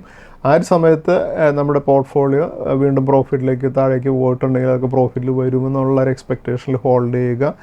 ഒരു പക്ഷേ ഇതിൻ്റെ ഒരു ബ്ലെസ്സിങ് ഇൻ ഡിസ്ഗൈസ് എന്നുള്ള രീതിയിൽ പല സ്മോൾ ക്യാപ് സ്റ്റോക്കുകളും ഓൾറെഡി കുറേ ബീറ്റൺ ഡൗൺ ആയിട്ടുള്ള സ്റ്റോക്കുകളൊക്കെ ഈ ഒരു നമുക്കറിയാം കുറേയധികം പോർട്ട്ഫോളിയോയിലൊക്കെ സെക്ടർ വൈസ് റീ അലോക്കേഷനൊക്കെ നടക്കുമ്പോൾ ഈ സ്റ്റോക്കുകളിലേക്കൊക്കെ കുറേ അലോക്കേഷൻ വരാനും ആ സ്റ്റോക്കുകളിലൊക്കെ വളരെ നല്ല രീതിയിൽ പെർഫോം ചെയ്യാനുള്ളൊരു കാരണവും ആയിത്തീരാനുള്ള സാധ്യതയുണ്ട് ഇപ്പോഴത്തെ ഈ ഒരു മാർക്കറ്റിനുള്ളൊരു ഹെവി ആയിട്ടുള്ള ഒരു വൊളാറ്റിലിറ്റി. അപ്പോൾ എന്തായാലും ചില സമയങ്ങളിൽ വൊളാറ്റിലിറ്റി നമുക്കൊരു പോസിറ്റീവായിട്ടും വരാറുണ്ട് എന്നുള്ളത് തന്നെയാണ്. എന്തായാലും നമ്മുടെ സ്റ്റോക്കുകളൊക്കെ വളരെ നല്ല സ്റ്റോക്കുകളാണ്. ആ സ്റ്റോക്കുകളെല്ലാം വളരെ കോൺഫിഡൻസോടുകൂടി ഹോൾഡ് ചെയ്യുക എന്നുള്ളതാണ് നമ്മളിപ്പോൾ ചെയ്യേണ്ട ഏറ്റവും പ്രധാനപ്പെട്ട ഒരു സ്റ്റെപ്പ്. ഇപ്പോഴത്തെ മാർക്കറ്റിൽ കുറേയധികം വൊളാറ്റിലിറ്റി ഉണ്ടായെങ്കിലും നമ്മുടെ ഇന്ത്യയുടെ ഫണ്ടമെൻ്റൽസ് വളരെ സ്ട്രോങ് ആയിട്ട് തന്നെ കണ്ടിന്യൂ ചെയ്യുകയാണ്. ഇപ്പോൾ നമ്മൾ കോർപ്പറേറ്റ് ഏർണിങ്സ് നോക്കുകയാണെങ്കിൽ കഴിഞ്ഞ ക്വാർട്ടറുകളിലൊക്കെ വളരെ നല്ല രീതിയിലുള്ള പെർഫോമൻസാണ് നമുക്ക് കാണാൻ സാധിക്കും. എന്തായാലും കഴിഞ്ഞ ക്വാർട്ടറിലെല്ലാം നമ്മൾ നോക്കുകയാണെങ്കിൽ നിഫ്റ്റിയുടെ 500 കമ്പനീസിൽ നോക്കുകയാണെങ്കിൽ profit growth 16% year on year വന്നിട്ടുണ്ട്. Q3 ഫൈനാൻഷ്യൽ ഇയർ 26 നോക്കുകയാണെങ്കിൽ സ്ട്രോങ്ങസ്റ്റ് ഏർണിംഗ് എക്സ്പാൻഷനാണ് കഴിഞ്ഞ 8 ക്വാർട്ടേഴ്സിൻ്റെ അടുത്ത് നോക്കുകയാണെങ്കിൽ. അപ്പോൾ ഒരു Nifty 500 stocks 16% earnings profit growth കാണിച്ചിരിക്കുന്നത് വളരെ പോസിറ്റീവായിട്ടുള്ളൊരു കാര്യമാണ്. അതുപോലെ നമുക്കറിയാം കമ്പനികളുടെ മാക്രോ ഇക്കണോമിക് ഇൻഡിക്കേറ്റേഴ്സ് നോക്കുകയാണെങ്കിൽ ക്രെഡിറ്റ് ഗ്രോത്ത് ഒരു ഡബിൾ ഡിജിറ്റിലേക്ക് ഗ്രോ ചെയ്ത് വന്നിട്ടുണ്ട്. അപ്പോൾ ലോൺസ് അതുപോലെ തന്നെ ലിക്വിഡിറ്റി കണ്ടീഷൻസൊക്കെ ഇമ്പ്രൂവ് ചെയ്യുന്നതിൻ്റെ വളരെ പോസിറ്റീവായിട്ടുള്ളൊരു സിഗ്നലാണ്. അതുപോലെ തന്നെ നമുക്ക് അറിയാം കഴിഞ്ഞ ദിവസങ്ങളിലൊക്കെ GSTയിൽ വന്നിട്ടുള്ള കട്ട്, അതുപോലെ തന്നെ പോളിസി സപ്പോർട്ട് ഇപ്പോൾ ഇൻഡസ്ട്രീസിന് ലഭിക്കുന്നതും, അതുപോലെ തന്നെ നമുക്ക് റിസർവ് ബാങ്ക് ഓഫ് ഇന്ത്യ കഴിഞ്ഞ ദിവസങ്ങളിൽ റേറ്റ് കട്ട് ചെയ്തതിൻ്റെയൊക്കെ ബെനിഫിറ്റുകൾ എക്കണോമിയിൽ വരാനിരിക്കുന്നേ ഉള്ളൂ. അപ്പോൾ അതൊക്കെ നമ്മളെ സംബന്ധിച്ചിടത്തോളം ഈ വാർ കഴിയുന്നതോടുകൂടിയാണ് അതിൻ്റെ ഒരു ഇമ്പാക്റ്റ് നമുക്ക് പ്രതീക്ഷിക്കാവുന്നത്. അതുപോലെ തന്നെ നമ്മളെ സംബന്ധിച്ചിടത്തോളം ഫോറിൻ എക്സ്ചേഞ്ച് റിസർവ്സ് വളരെ സ്ട്രോങ് ആയിട്ട് ഇപ്പോൾ നമുക്കുണ്ട്. അതുപോലെ തന്നെ നമുക്കൊരു ക്രൂഡ് ഓയിലിൻ്റെ പെട്രോളിയം റിസർവ്സ് വളരെ സ്ട്രാറ്റജിക് ആയിട്ടുള്ള റിസർവ്സ് കൂടെ ഉണ്ട്. നമുക്കിതെല്ലാം കുറേയധികം കുഷൻ തരുന്നുണ്ട്. കുറച്ച് ദിവസത്തേക്ക് ക്രൂഡ് ഓയിലിൻ്റെ സപ്ലൈയിലൊക്കെ ഇതുപോലെയുള്ള ഡിസ്ട്രപ്ഷൻസ് ഉണ്ടാകുകയാണെങ്കിൽ നമുക്കത് വലിയ ഇമ്പാക്റ്റ് ഇല്ലാതൊക്കെ നമുക്ക് മുന്നോട്ട് കൊണ്ടുപോകാനായിട്ട് സാധിക്കും. അപ്പോൾ ഇതാണ് നമ്മളിപ്പോഴത്തെ ഒരു വാർലൈക്ക് സിറ്റുവേഷനിൽ ഞാൻ എങ്ങനെയാണ് വരും ദിവസങ്ങളിൽ ഇതിൻ്റെ മുന്നോട്ട് പോകുന്നതെന്നുള്ള പ്രെഡിക്റ്റ് ചെയ്യാൻ നമുക്ക് ആർക്കും സാധിക്കാത്തൊരവസ്ഥയിലാണ് നമ്മളിപ്പോൾ നിൽക്കുന്നത്. എന്തായാലും നമ്മൾ അധികം വൈകാതെ തന്നെ വാറ് കാര്യമായിട്ട് എസ്കലേറ്റ് ചെയ്യാതെ അവസാനിക്കുമെന്ന് തന്നെ ഉള്ളൊരു ശുഭാപ്തി വിശ്വാസത്തോടുകൂടി നമുക്ക് മുന്നോട്ട് പോകാം. അതുപോലെ തന്നെ നമ്മളിപ്പോൾ കാണുന്നതാണ് മാർക്കറ്റ് മൂഡ് ഇൻഡെക്സ് MMI എന്നുള്ള ഒരു ഇൻഡെക്സാണ് നമ്മളിപ്പോൾ കാണുന്നത്. അപ്പോൾ ഇതിൽ നമുക്ക് നോക്കിയാൽ മാർക്കറ്റ് മൂഡ് ഇൻഡെക്സ് 24.34 എന്നുള്ള ഒരു റീഡിങ്ങിൽ വരുമ്പോൾ മാർക്കറ്റ് ഒരു എക്സ്ട്രീം ഫിയർ സിറ്റുവേഷനിൽ എത്തുക എന്നുള്ളതാണ്. അപ്പോൾ നമ്മളെപ്പോഴും പറയുന്നൊരു കാര്യമാണ് B greedy when others are fearful എന്ന് പറയുന്ന ഒരു സ്ട്രാറ്റജി. അതായത് എല്ലാവരും ഭയന്ന് മാറി നിൽക്കുന്ന സമയമാണ് സ്റ്റോക്ക് മാർക്കറ്റിൽ ഏറ്റവും ബൈ ചെയ്യാനുള്ള സമയം, ഏറ്റവും നല്ല സമയം എന്നുള്ള കാര്യം നമ്മൾ പറയാറുള്ളതാണ്. അപ്പോൾ MMI ഇൻഡെക്സ് ബിലോ 30 വരുമ്പോൾ നമുക്ക് സ്റ്റോക്കുകൾ ബൈ ചെയ്യാനും നമ്മുടെ സ്റ്റോക്ക് പോർട്ട്ഫോളിയോയിലേക്ക് കൂടുതൽ സ്റ്റോക്കുകൾ ആഡ് ചെയ്യാനുമായിട്ടുള്ള ഒരു ഐഡിയലായ ഒരു സിറ്റുവേഷനാണ്. മാർക്കറ്റ്സ് ഓവർ സോൾഡ് ആയിട്ടുള്ളൊരു സിറ്റുവേഷനാണ് എന്നുള്ള ഒരു റീഡിംഗ് ആണ് ഇതിൽ നിന്ന് നമ്മൾ എപ്പോഴും നമ്മൾ ഐഡൻറ്റിഫൈ ചെയ്യേണ്ടത്. അപ്പോൾ ഇതൊന്നും നോർമലി നമ്മൾ മാർക്കറ്റിൻ്റെ ഒരു പാനിക് സിറ്റുവേഷനിൽ ചിന്തിച്ചാൽ നമ്മൾ മനസ്സിലാക്കില്ല. ഇത് ഞാനിപ്പോൾ സംസാരിക്കുന്നത് മാർക്കറ്റ് മൂഡ് ഇൻഡെക്സിൻ്റെ കാര്യം. നമ്മൾ ഇപ്പോൾ സ്റ്റോക്കുകൾ വാങ്ങാനുള്ള സമയമൊക്കെ ഒരു മാർക്കറ്റിൻ്റെ എല്ലാവരും ആ പാനിക്കായി നിൽക്കുമ്പോൾ നമ്മൾ എടുക്കുന്ന ഒരു കോൺട്രറിയൻ ആയിട്ടുള്ളൊരു വ്യൂ ആണ് ഞാൻ സംസാരിക്കുന്നത്. ഈ ഒരു കോൺട്രറിയൻ വ്യൂവിൽ നമ്മൾ മുന്നോട്ട് പോയാൽ മാത്രമാണ് നമുക്ക് സ്റ്റോക്ക് മാർക്കറ്റിൽ വിജയിക്കാൻ സാധിക്കുകയുള്ളൂ. അപ്പോൾ നമ്മൾ ഒരു വരും ദിവസങ്ങളിൽ മാർക്കറ്റിൽ കുറേയും കൂടി വൊളാറ്റിലിറ്റി ഉണ്ടാകുമെന്ന് പ്രതീക്ഷിച്ചുകൊണ്ട് തന്നെ നമുക്ക് വരും ദിവസങ്ങളിലേക്ക് ആ സമയത്ത് നിൽക്കുന്ന സമയത്ത് നമുക്ക് ഇതെല്ലാം പ്രോഫിറ്റിലേക്ക് വരുമെന്നുള്ള ഒരു ആത്മവിശ്വാസത്തോടു കൂടി നമ്മൾ ഇൻവെസ്റ്റ് ചെയ്യണം. ഞാൻ കോവിഡിൻ്റെ ആ സമയത്ത് ഞാനൊരു വീഡിയോയിൽ ഞാൻ പലപ്പോഴും പറഞ്ഞിട്ടുള്ളൊരു കാര്യമാണ് ടാറ്റ കെമിക്കൽസ് എന്നുള്ള സ്റ്റോക്ക്.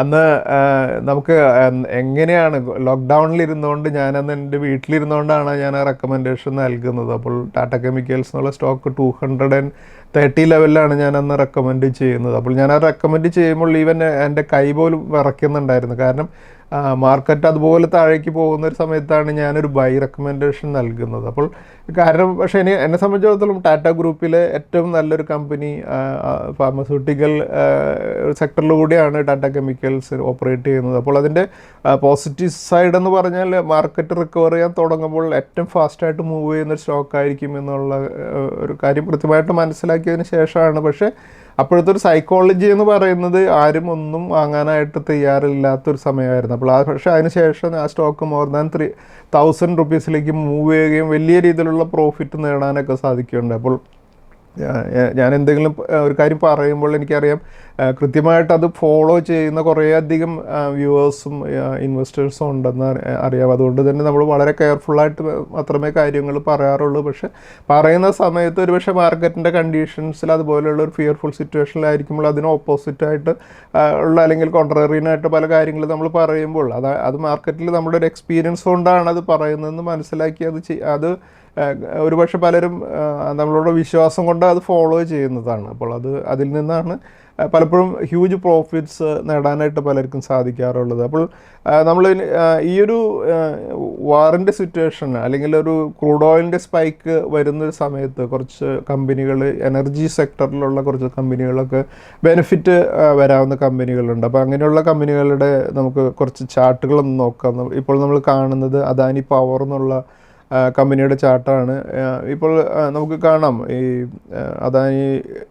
അദാനി പവർ എന്നുള്ള കമ്പനി ഇത് സ്പ്ലിറ്റ് ചെയ്തതിന് ശേഷം ഒരു സ്വിംഗ് ഹൈ ആയിരുന്ന ഒരു 179 നിന്നും കറക്റ്റ് ചെയ്ത് ഒരു 146 സ്വിംഗ് ലോ വരെ വന്നിരുന്നു. 91 വരെ ഒരു സ്വിംഗ് ലോ വന്നതിന് ശേഷമുള്ള ഒരു റീബൗണ്ടിൽ 146 ലെവലിലാണ് ഫ്രൈഡേയിൽ ക്ലോസ് ചെയ്തിരിക്കുന്നത്. അപ്പോൾ കഴിഞ്ഞ ആഴ്ചയിൽ അഡാനി പവറിൽ പക്ഷേ കുറച്ച് ബൈയിങ് വരുന്നത് നമ്മൾ കണ്ടിരുന്നു. അതിൽ പ്രധാനപ്പെട്ട കാര്യം ഇന്ത്യയിൽ കോള് ബേസ് ചെയ്തുകൊണ്ടൊക്കെ പ്രൊഡക്ഷൻ നടത്തുന്ന ഒരു പവർ സെക്ടറിലുള്ള കമ്പനിയാണ് അദാനി. അതുകൊണ്ട് തന്നെ കമ്പനിക്ക് വരും ദിവസങ്ങളിൽ അപ്വേർഡ് മൂവ്മെൻറ്റ് ലഭിക്കാനുള്ള സാധ്യതയുള്ളതാണ്. മൂവ് ചെയ്യുകയാണെങ്കിൽ 177 വരെയൊക്കെ മൂവ് ചെയ്യാവുന്ന ഒരു കമ്പനിയാണ് അഡാനി പവർ എന്നുള്ളത്. അതുപോലെ മറ്റൊരു കമ്പനിയാണ് ടാറ്റ പവർ 394 പോസിറ്റീവ് ബ്രേക്കൗട്ടോടുകൂടി ഒരു അപ്വേർഡ് മൂവ്മെൻറ്റ് കഴിഞ്ഞ ആഴ്ചയിൽ ലഭിച്ചിട്ടുണ്ട്. അതുപോലെ തന്നെ ടാറ്റ പവറും നമുക്ക് വാച്ച് ലിസ്റ്റിൽ കീപ്പ് ചെയ്യാവുന്ന ഒരു കമ്പനിയാണ്. അതുപോലെ തന്നെ കോൾ ഇന്ത്യ കഴിഞ്ഞ ആഴ്ചയിൽ വളരെ പോസിറ്റീവായിട്ട് മാർക്കറ്റ് ഇതുപോലെ കറക്റ്റ് ചെയ്യുമ്പോഴും ഒരു അപ്വേർഡ് മൂവ്മെൻറ്റോട് കൂടി ട്രേഡ് ചെയ്തുകൊണ്ടിരുന്ന കമ്പനിയാണ് കോൾ ഇന്ത്യ. 467 കോൾ ഇന്ത്യ കഴിഞ്ഞ ദിവസം ക്ലോസ് ചെയ്തിരിക്കുന്നത്. കോൾ ഇന്ത്യ നമുക്ക് വാച്ച് ലിസ്റ്റിൽ കീപ്പ് ചെയ്യാവുന്നത്. അതുപോലെ തന്നെ NTPC കഴിഞ്ഞ ആഴ്ചയിൽ ഒരു പോസിറ്റീവ് ക്ലോസിങ് 384 ലഭിച്ചിട്ടുള്ളൊരു കമ്പനിയാണ്. അപ്പോൾ NTPC നമുക്ക് നെക്സ്റ്റ് വീക്കിൽ നമ്മുടെ വാച്ച് ലിസ്റ്റിൽ കീപ്പ് ചെയ്യാവുന്ന ഒരു കമ്പനിയാണ്. അതുപോലെ മറ്റൊരു കമ്പനിയാണ് അദാനി ഗ്രീൻ എന്നുള്ള കമ്പനി. അദാനി ഗ്രീൻ 861 വന്ന് ക്ലോസ് ചെയ്തിരിക്കുന്ന കമ്പനിയാണ്. അപ്പോൾ അതുപോലെ തന്നെ നമുക്കറിയാം ആൾട്ടർനേറ്റീവ് ഫ്യൂവൽസ് ബേസ് ചെയ്തുകൊണ്ടുള്ള കമ്പനികളിലെല്ലാം ഒരു പോസിറ്റീവായിട്ടുള്ളൊരു ഇമ്പാക്റ്റ് ഇപ്പോഴത്തെ ഈ വാർലൈക്ക് സിറ്റുവേഷൻ ഉണ്ടാക്കുമെന്ന കാര്യത്തിൽ സംശയമില്ല. അപ്പോൾ അതുകൊണ്ട് തന്നെ അദാനി ഗ്രീൻ വലിയൊരു കറക്ഷന് ശേഷം ഒരു റീബൗണ്ട് ചെയ്യുകയാണെങ്കിൽ ഒരു 861 ലെവലിലാണ് കഴിഞ്ഞ വീക്കിൽ ക്ലോസ് ചെയ്തിട്ടുള്ളത്. ഈവൻ ഒരു 1200 ലെവലിലേക്കൊക്കെ മൂവ് ചെയ്യാവുന്നൊരു സ്റ്റോക്കാണ് അദാനി ഗ്രീൻ എന്നുള്ള കമ്പനി. അതുപോലെ JSW എനർജി മറ്റൊരു സ്റ്റോക്കാണ്, ഒരു പോസിറ്റീവായിട്ടൊരു മൂവ്മെൻറ്റോട് കൂടി കഴിഞ്ഞ ആഴ്ചയിൽ 512 വന്ന് ക്ലോസ് ചെയ്തിരിക്കുന്നത്. ഈ ലെവലിൽ നിന്ന് ഒരു അപ്വേർഡ് മൂവ്മെൻ്റ് ഒക്കെ നടക്കുകയാണെങ്കിൽ ഒരു 614 ലെവലിലേക്കൊക്കെ മൂവ് ചെയ്യാവുന്ന ഒരു സ്റ്റോക്കാണ് JSW എനർജി. അപ്പോൾ ഈ സ്റ്റോക്കുകളെല്ലാം നമുക്ക് നമ്മുടെ വാച്ച് ലിസ്റ്റിൽ അടുത്ത ആഴ്ചയിൽ നമുക്ക് കീപ്പ് ചെയ്യാവുന്നതാണ്. കാരണം ഈ വാറ് ഇതുപോലെ കണ്ടിന്യൂ ചെയ്യുകയാണെങ്കിൽ ഈ എനർജി സെക്ടറിലുള്ള ഈ കമ്പനികൾക്കൊക്കെ കുറേയധികം ബെനിഫിഷ്യലായിരിക്കും എന്നുള്ളതാണ്. അതുപോലെ തന്നെ ആ സ്റ്റോക്കുകളിലൊക്കെ ഒരു പോസിറ്റീവ് മൂവ്മെൻറ്റ്സ് നമുക്ക് വരും ദിവസങ്ങളിൽ പ്രതീക്ഷിക്കാവുന്നതുമാണ്. എന്തായാലും കഴിഞ്ഞ ആഴ്ചയിൽ എൻ്റെ അടുത്തൊരു ക്ലയൻറ്റ് ചോദിച്ചൊരു ചോദ്യമാണ്, എന്താണ് ഈ ടാക്സ് ലോസ് ഹാർവെസ്റ്റിംഗ് എന്നുള്ളൊരു കാര്യം. മാർച്ച് മാസത്തിലേക്ക് വരുമ്പോൾ പലർക്കും അറിയാവുന്ന ഒരു കാര്യമായിരിക്കും. പക്ഷേ കഴിഞ്ഞ ഒരു വർഷം നമ്മൾ കുറേയധികം പ്രോഫിറ്റുകൾ ഏതെങ്കിലുമൊക്കെ സ്റ്റോക്കുകളിൽ ബുക്ക് ചെയ്തിട്ടുണ്ടായിരിക്കും. അതേസമയം കഴിഞ്ഞ ഈ 2 ആഴ്ച കൊണ്ട് മാർക്കറ്റിൽ വലിയ കറക്ഷൻ നടന്നപ്പോൾ നമ്മുടെ പോർട്ട്ഫോളിയോയിലുള്ള ഏതെങ്കിലും സ്റ്റോക്കുകളൊക്കെ ലോസിലേക്ക് വന്നിട്ടുണ്ടെങ്കിൽ നമുക്ക് ആ സ്റ്റോക്കുകളെ വിറ്റതിന് ശേഷം, അപ്പോൾ നമ്മുടെ ആ ഒരു നമ്മളിപ്പോൾ ഉള്ളൊരു ഇമാജിൻ ചെയ്യുക, നമ്മൾ ഈ വർഷം നമുക്ക് ടോട്ടലായിട്ടൊരു 5 lakhs profit short and capital gain ആയിട്ട് ഒരു ഉണ്ടെന്ന് വിചാരിക്കുക. അതായത് നമ്മൾ 1 yearനുള്ളിൽ തന്നെ വാങ്ങി വിറ്റ അതിലുണ്ടെന്ന് വിചാരിക്കുക. അതേസമയം നമുക്കൊരു ഓൾറെഡി കയ്യിലുള്ളൊരു സ്റ്റോക്കിൽ ഇപ്പോൾ കഴിഞ്ഞ ദിവസം കറക്റ്റ് ചെയ്തപ്പോൾ ആ സ്റ്റോക്കിൽ ഒരു 2 lakhs ലോസിലേക്ക്, നോഷണൽ ലോസ്, അതായത് നമ്മൾ വിറ്റിട്ടില്ല പക്ഷെ നമ്മുടെ പോർട്ട്ഫോളിയോയിൽ നിൽക്കുന്ന സ്റ്റോക്കിൽ ഒരു 2 lakhs ലോസ് കാണിക്കുന്നുണ്ട് എന്നുണ്ടെങ്കിൽ നമുക്ക് വേണമെങ്കിൽ ഈ സ്റ്റോക്കിനെ ഇന്ന് നമുക്ക് വിൽക്കാം. അപ്പോൾ നമ്മുടെ അത് നോഷണൽ ലോസ് റിയലൈസ് ചെയ്യുന്ന രീതിയിലേക്ക് വരും. അപ്പോൾ നമുക്ക് അതിനുശേഷം നമ്മൾ വരും ദിവസങ്ങളിൽ ഈ സ്റ്റോക്കിനെ നമ്മൾ വീണ്ടും തിരിച്ചു വാങ്ങുകയാണെങ്കിൽ നമുക്കറിയാം ഈ ഒരു 5 lakhs ഓൾറെഡി നമുക്ക് പ്രോഫിറ്റ് ബുക്ക് ചെയ്തിട്ടുണ്ട്. അതിനഗൻസ്റ്റ് ഈ 2 lakhs എന്നുള്ള ലോസിന് സെറ്റ് ഓഫ് ചെയ്തതിന് ശേഷം നമുക്ക് 3 lakhs നമുക്ക് ടാക്സ്, നമുക്ക് short and capital gain tax അടച്ചാൽ 20% അടച്ചാൽ മതിയാകും. അപ്പോൾ അത് ടാക്സ് കുറയ്ക്കാനായിട്ട് ഉപയോഗിക്കുന്ന ഒരു മെത്തേഡാണ്. പലപ്പോഴും നമ്മുടെ ഇതുപോലെയുള്ള മാർക്കറ്റ് കറക്ഷൻ സമയത്ത് മാർച്ച് മന്തിലൊക്കെ നമുക്ക് ഇങ്ങനെ ഉപയോഗിക്കാവുന്ന ഒരു കാര്യമാണ്. പക്ഷേ നമ്മൾ അത് ചെയ്യുമ്പോൾ കുറേയധികം മാർക്കറ്റ് പെട്ടെന്ന് തിരിച്ച് മുകളിലേക്ക് മൂവ് ചെയ്യുകയാണെങ്കിലൊക്കെ നമുക്ക് ഹൈ ലെവൽസിലാണ് പിന്നീട് സ്റ്റോക്ക് വാങ്ങുന്നതെന്നുണ്ടെങ്കിൽ ആ പ്രൈസിൻ്റെ ഡിഫറൻസ് ലോസ് ആയിട്ട് വരാനും സാധ്യതയുണ്ട്. അപ്പോൾ അത് കുറച്ച് കെയർഫുള്ളായിട്ട് ഉപയോഗിക്കേണ്ട ഒരു കാര്യമാണ്.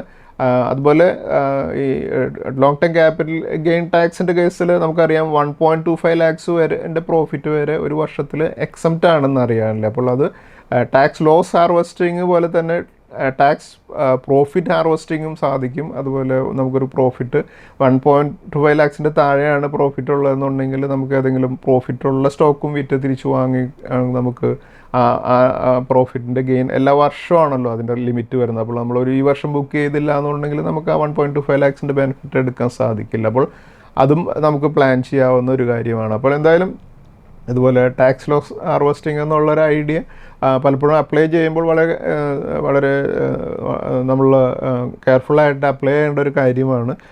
അത് നമ്മുടെ ഇന്ത്യയിൽ അതിനെക്കുറിച്ച് യൂസിലൊക്കെ നമുക്ക് ആ സ്റ്റോക്ക് തന്നെ ആ ഒരു മാസത്തിനുള്ളിൽ വാങ്ങാനായിട്ട് പാടില്ല എന്നുള്ള റെസ്ട്രിക്ഷൻസ് ഒക്കെ ഉണ്ട്. നമ്മുടെ ഇന്ത്യയിൽ അങ്ങനെയുള്ള റെസ്ട്രിക്ഷൻസ് ഇല്ല.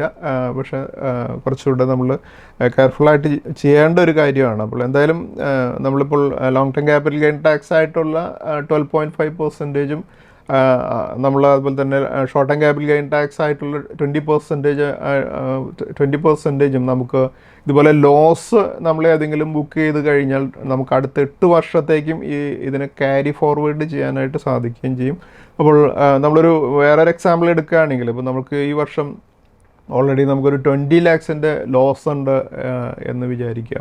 അപ്പോൾ നമുക്ക് ആ ലോസ് ഉള്ളതിനെ നമുക്ക് വേണമെങ്കിൽ നമുക്ക് ആ സ്റ്റോക്കുകൾ നമ്മൾ വിറ്റതിന് ശേഷം നമുക്ക് ആ ലോസിനെ നമുക്ക് വീണ്ടും ആ സ്റ്റോക്കുകൾ വീണ്ടും പർച്ചേസ് ചെയ്യുകയാണെങ്കിൽ ഈ ലോസിനെ നമുക്ക് അടുത്ത 8 വർഷത്തേക്കും നമുക്ക് ക്യാരി ഫോർവേഡ് ചെയ്ത് അടുത്ത വർഷങ്ങളിലെ പ്രോഫിറ്റിന് അഗേൻസ്റ്റ് സെറ്റ് ഓഫ് ചെയ്യാനായിട്ടും ഉപയോഗിക്കാനായിട്ട് സാധിക്കും.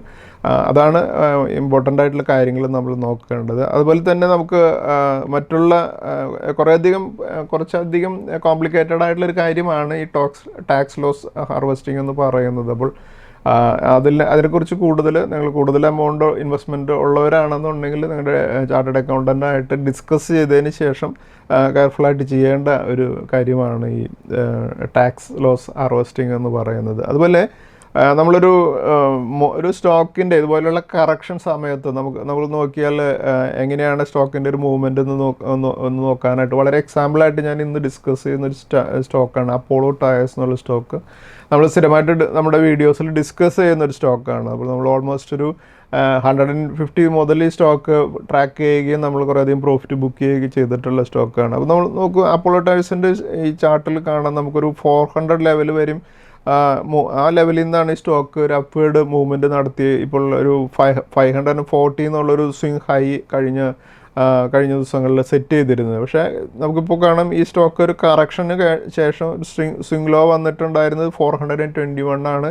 അതിനും താഴെ ഈ കഴിഞ്ഞ ഫ്രൈഡേയിലുള്ള വലിയ സെൽ ഓഫിൽ 400-ലാണ് വന്ന് ക്ലോസ് ചെയ്തിട്ടുള്ളത്. അപ്പോൾ നമുക്ക് ഈ സ്റ്റോക്ക് വരും ദിവസങ്ങളിൽ എങ്ങനെയാണ് പെർഫോം ചെയ്യാനുള്ള പോസിബിലിറ്റി എന്നുള്ളത് നമ്മൾ ഒരു അപ്പോളോ ടയേഴ്സിൻ്റെ ഒരു ചാർട്ട് എടുത്ത് ഒരു റീപ്ലേ നമ്മൾ എടുക്കുകയാണെങ്കിൽ നമുക്ക് കാണാൻ സാധിക്കും.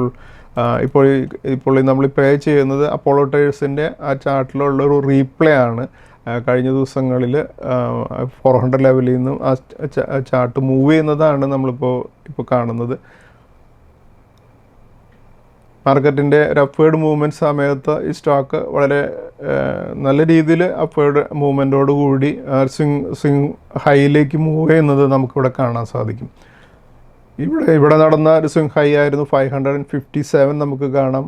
ആ ലെവലിലൊരു സ്വിങ് ലോ വന്നിരുന്നത് 429 ആണ് എന്നുള്ളതും നമുക്ക് ചാർട്ടിൽ മാർക്ക് ചെയ്യുന്നത് കാണാൻ സാധിക്കും. ഇതെല്ലാം ഓട്ടോമാറ്റിക്കായിട്ട് സ്വിങ് ഹൈയും സ്വിങ് ലോയും സോഫ്റ്റ്വെയർ തന്നെ മാർക്ക് ചെയ്യുന്നതാണ്. അപ്പോൾ അതിനുശേഷം നമ്മൾ കാണാം ഈ ഒരു 429 ലെവലിലൊക്കെ വന്നതിന് ശേഷമാണ് വീണ്ടും ആ സ്റ്റോക്ക് മൂവ് ചെയ്ത് സ്വിങ് ഹൈ ആയിട്ടുള്ള 584 ലെവലിലേക്ക് അതിൻ്റെ ഒരു സ്വിങ് ഹൈയിലേക്കൊക്കെ മൂവ് ചെയ്യുന്നതും നമുക്ക് കാണാം. ഒരു ടോപ്പ് അവിടെ ഒരു സ്വിങ് ഹൈ അടുത്ത് വരെ മൂവ് ചെയ്തതിന് ശേഷമാണ് ഇപ്പോഴത്തെ മാർക്കറ്റിൻ്റെ കറക്ഷനിൽ വന്ന് ഇപ്പോഴത്തെ ഈ 400 ലെവലിൽ വന്ന് ഫ്രൈഡേ ക്ലോസ് ചെയ്തിരിക്കുന്നത്. അപ്പോൾ ഒരു സ്വിങ് ലോ ടെസ്റ്റ് ചെയ്ത് കഴിഞ്ഞാൽ നമുക്ക് നോർമലി നമ്മൾ ഈ ലെവലിൽ നിന്നും മാർക്കറ്റ് സ്റ്റോക്കുകൾ റീബൗണ്ട് ചെയ്യാറുണ്ട്. അപ്പോൾ അതാണ് നമ്മളിങ്ങനത്തെ സ്വിങ് ലെവലുകൾ നേരത്തെ നമ്മൾ മനസ്സിലാക്കി വെച്ചതിന് ശേഷം ട്രേഡിങ്ങിനൊക്കെ ഇൻവെസ്റ്റ്മെൻറ്റിനൊക്കെ നമ്മൾ എൻട്രി എടുക്കാനായിട്ട് ഉപയോഗിക്കുന്നത്. അപ്പോൾ അപ്പോളോ ടയേഴ്സ് ഇതുപോലെയുള്ള വളരെ ഫേമായിട്ടുള്ള സ്റ്റോക്കാണ്. പക്ഷേ നമുക്കറിയാം ക്രൂഡ് ഓയിൽ ഇവരുടെ ഒരു ഇൻപുട്ട് ആയതുകൊണ്ട് തന്നെ അതിൻ്റെ പ്രൈസ് ഇവരുടെ മെറ്റീരിയൽ കോസ്റ്റിനെ ബാധിക്കുന്നുള്ളത് കൊണ്ട് തന്നെയാണ് ഈ കറക്ഷൻ വരുന്നത്. പക്ഷേ ഇത് യുദ്ധം കണ്ടിന്യൂ ചെയ്യുകയാണെങ്കിൽ വീണ്ടും കറക്ഷൻ കണ്ടിന്യൂ ചെയ്യാം. പക്ഷേ ഇപ്പോഴത്തെ യുദ്ധം അവസാനിക്കുകയാണെങ്കിൽ വളരെ ഫാസ്റ്റായിട്ട് അപ്പോളോ ടയേഴ്സ് വീണ്ടും 500 ലെവലിലേക്ക് റീബൗണ്ട് ചെയ്യുന്നു എന്നുള്ളതാണ് നമ്മുടെ ബേസിക് ആയിട്ടുള്ള ഒരു അസംഷൻ. അതിൻ്റെ ബേസ് ചെയ്തുകൊണ്ട് ഇൻവെസ്റ്റ്മെൻറ്റിൻ്റെ റിസ്ക് എടുക്കാവുന്നവർക്ക് അപ്പോളോ ടയേഴ്സിന് ഇൻവെസ്റ്റ്മെൻറ്റൊക്കെ കൺസിഡർ ചെയ്യാവുന്നതാണ്. കഴിഞ്ഞ ആഴ്ചയിൽ നമുക്ക് വളരെ സന്തോഷമുള്ളൊരു ന്യൂസായിരുന്നു. ഞാനത് നിങ്ങളായിട്ട് എല്ലാവരുമായിട്ട് ഷെയർ ചെയ്യുകയാണ്. ഞാൻ എൻ്റെ ആദ്യത്തെ നമ്മുടെ ഒരു ബുക്ക് ആമസോൺ വഴി നമ്മൾ പബ്ലിഷ് ചെയ്തിട്ടുണ്ട്. ക്രിയേറ്റ് വെൽത്ത് വിത്ത് കോൺഫിഡൻസ് എന്നുള്ള സ്റ്റോക്ക് മാർക്കറ്റിനെ കുറിച്ചും സ്റ്റോക്ക് മാർക്കറ്റിൻ്റെ ഇൻവെസ്റ്റ്മെൻറ്റിനെ കുറിച്ചും എങ്ങനെയാണ് നമ്മൾ സ്റ്റോക്ക് മാർക്കറ്റിൽ ഇൻവെസ്റ്റ്മെൻറ്റിലൂടെ നമ്മളൊരു 1 crore അല്ലെങ്കിൽ അതിന് മുകളിലേക്ക് പോർട്ട്ഫോളിയോ ബിൽഡ് ചെയ്യാനായിട്ട് പ്ലാൻ ചെയ്യേണ്ടതെന്നുള്ളതും അതിൽ നമ്മൾ എന്തൊക്കെ ചെയ്യാൻ പാടില്ല ആ പ്രോസസ്സിൽ എന്നുള്ളതിനെ കുറിച്ച് ഡീറ്റെയിൽഡായിട്ട് ഒരു 18 ചാപ്റ്റേഴ്സും വളരെ കെയർഫുള്ളി പ്ലാൻഡ് ആയിട്ടുള്ള ഒരു മോർ ദാൻ ഒരു 350 പേജസ് ഉള്ള ഒരു ബുക്കാണ് ഞാൻ ഇംഗ്ലീഷിലാണ് ആ ബുക്ക് എഴുതിയിട്ടുള്ളത്. അപ്പോൾ അത് ഞാൻ പബ്ലിഷ് ചെയ്യുകയുണ്ടായി. അപ്പോൾ എന്തായാലും അങ്ങനെ ഒരു പബ്ലിഷ് ചെയ്തതിന് ശേഷം ഞങ്ങൾ കുറച്ച് ക്ലയൻസിനും നമ്മുടെ യൂട്യൂബിലൊക്കെ കുറച്ച് അതുപോലെ തന്നെ ഇൻസ്റ്റാഗ്രാമിലൊക്കെ കുറച്ച് പോസ്റ്റുകളൊക്കെ ഇട്ടപ്പോൾ തന്നെ വളരെ നല്ലൊരു റെസ്പോൺസ് അതിന് ലഭിക്കുകയുണ്ടായി. അതിനേക്കാൾ കൂടുതൽ എന്നെ അത്ഭുതപ്പെടുത്തിക്കൊണ്ട് നമ്മുടെ ഈ ബുക്ക് ആമസോണിലെ ഏറ്റവും ബെസ്റ്റ് സെല്ലിങ് ബുക്കായിട്ട് മാറുകയുണ്ടായി ഇപ്പോൾ കഴിഞ്ഞ ആഴ്ചയിൽ. അപ്പോൾ എന്തായാലും വളരെ സന്തോഷമുണ്ട്. കുറേയധികം പേര് നമ്മുടെ വ്യൂവേഴ്സ് അല്ലെങ്കിൽ കസ്റ്റമേഴ്സ് ആയിരിക്കും അത് സബ്സ്ക്രൈബ് ചെയ്തതെന്നുള്ളത് എനിക്കറിയാം. എന്തായാലും എല്ലാവരും വളരെ നല്ലൊരു റെസ്പോൺസ് അതിനോട് ചെയ്തതിൽ എനിക്ക് സന്തോഷമുണ്ട്. അതുപോലെ തന്നെ കഴിഞ്ഞ ദിവസത്തിൽ ഈ ബുക്കിൻ്റെ ആ ഒരു മെസ്സേജ് നമ്മൾ നൽകിയപ്പോൾ തന്നെ ഒരു ക്ലയൻറ്റ് നൽകിയൊരു ഫീഡ്ബാക്ക് ഞാനൊന്ന് വായിക്കാം. അപ്പോൾ അത് എന്താണ് ഞാൻ ആ ബുക്കിലൂടെ ഉദ്ദേശിച്ചതെന്നുള്ളത് കൃത്യമായിട്ടൊരു റെസ്പോൺസാണ് അദ്ദേഹം തന്നത്. Good evening. I will give this to my both kids. Hope you remember me. I started with you in 2018-19 period with less than 3 lakhs amount. With your guidance, my portfolio over 6 years, it reached to now 2.5 crores. In between added capital, but average profit after tax every year is above 25 lakhs to 30 lakhs. You are my mentor and guru in stock market. അദ്ദേഹം ഒരു എന്നെ അറിയാണ്.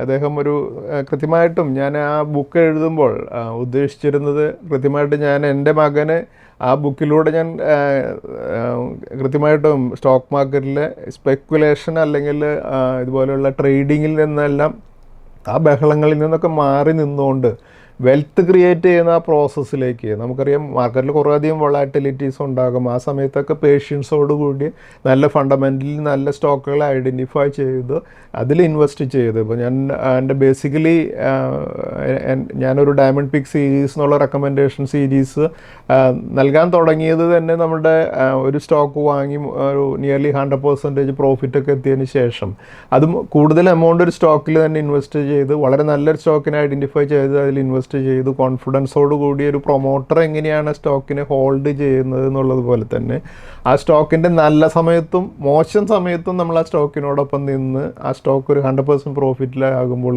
അതിൻ്റെ നമ്മൾ invest ചെയ്ത 100% profit ആകുമ്പോൾ നമ്മൾ invest ചെയ്ത capital withdraw ചെയ്തുകൊണ്ട് വീണ്ടും ബാലൻസ് പോർഷനെ സ്റ്റോക്കിലൊക്കെ ഹോൾഡ് ചെയ്തുകൊണ്ട് എങ്ങനെയാണ് ആ പ്രോഫിറ്റ് ആ സ്റ്റോക്കിൽ നിന്നും ഒരു ഇൻഫൈനൈറ്റ് പ്രോഫിറ്റ് നേടുന്നത് എന്നുള്ള ഒരു മെത്തേഡാണ് ബേസിക്കലി ഈ ബുക്കിലൂടെ ഞാൻ എക്സ്പ്ലെയിൻ ചെയ്യുന്നത്. അപ്പോൾ അത് കൃത്യമായിട്ട് നമ്മൾ കുറേയധികം പ്രാക്ടിക്കലായിട്ട് അനുഭവമുള്ളവരാണ് നമ്മുടെ ക്ലയൻസും അതുപോലെ തന്നെ കുറേയധികം നമ്മുടെ യൂട്യൂബ് വ്യൂവേഴ്സൊക്കെ. അപ്പോൾ അവരെ സംബന്ധിച്ചിടത്തോളം ഒരു എല്ലാവർക്കും അവരുടെ മക്കൾക്ക് അടുത്ത ജനറേഷന് എങ്ങനെയാണ് മാർക്കറ്റിൽ നിന്നും വെൽത്ത് ക്രിയേറ്റ് ചെയ്യാൻ സാധിക്കുക എന്നുള്ളതിൻ്റെ ഒരു കൃത്യമായിട്ടുള്ള ഗൈഡൻസ്, അതായത് നമ്മുടെ എഡ്യൂക്കേഷൻ സിസ്റ്റം ആക്ച്വലി ഒരു കൃത്യമായിട്ടുള്ള ഇതുപോലെ ഫിനാൻഷ്യൽ, അപ്പോൾ പലപ്പോഴും നമ്മളൊരു എൻജിനീയറിങ് അല്ലെങ്കിൽ ഒരു ഡോക്ടർ അല്ലെങ്കിൽ പ്രൊഫഷണൽസ് ചാർട്ടേഡ് അക്കൗണ്ട്സ് അതുപോലെ നമ്മൾ പല രീതിയിൽ നമ്മൾ അങ്ങനെ ആംഗിളിൽ നമ്മൾ പഠിക്കുകയും വെൽത്ത് ക്രിയേറ്റ് ചെയ്യാവുന്ന രീതിയിലേക്ക് നമ്മളൊരു പ്രൊഫഷണലിൽ നമ്മൾ എക്സൽ ചെയ്യുകയും ചെയ്യും. പക്ഷേ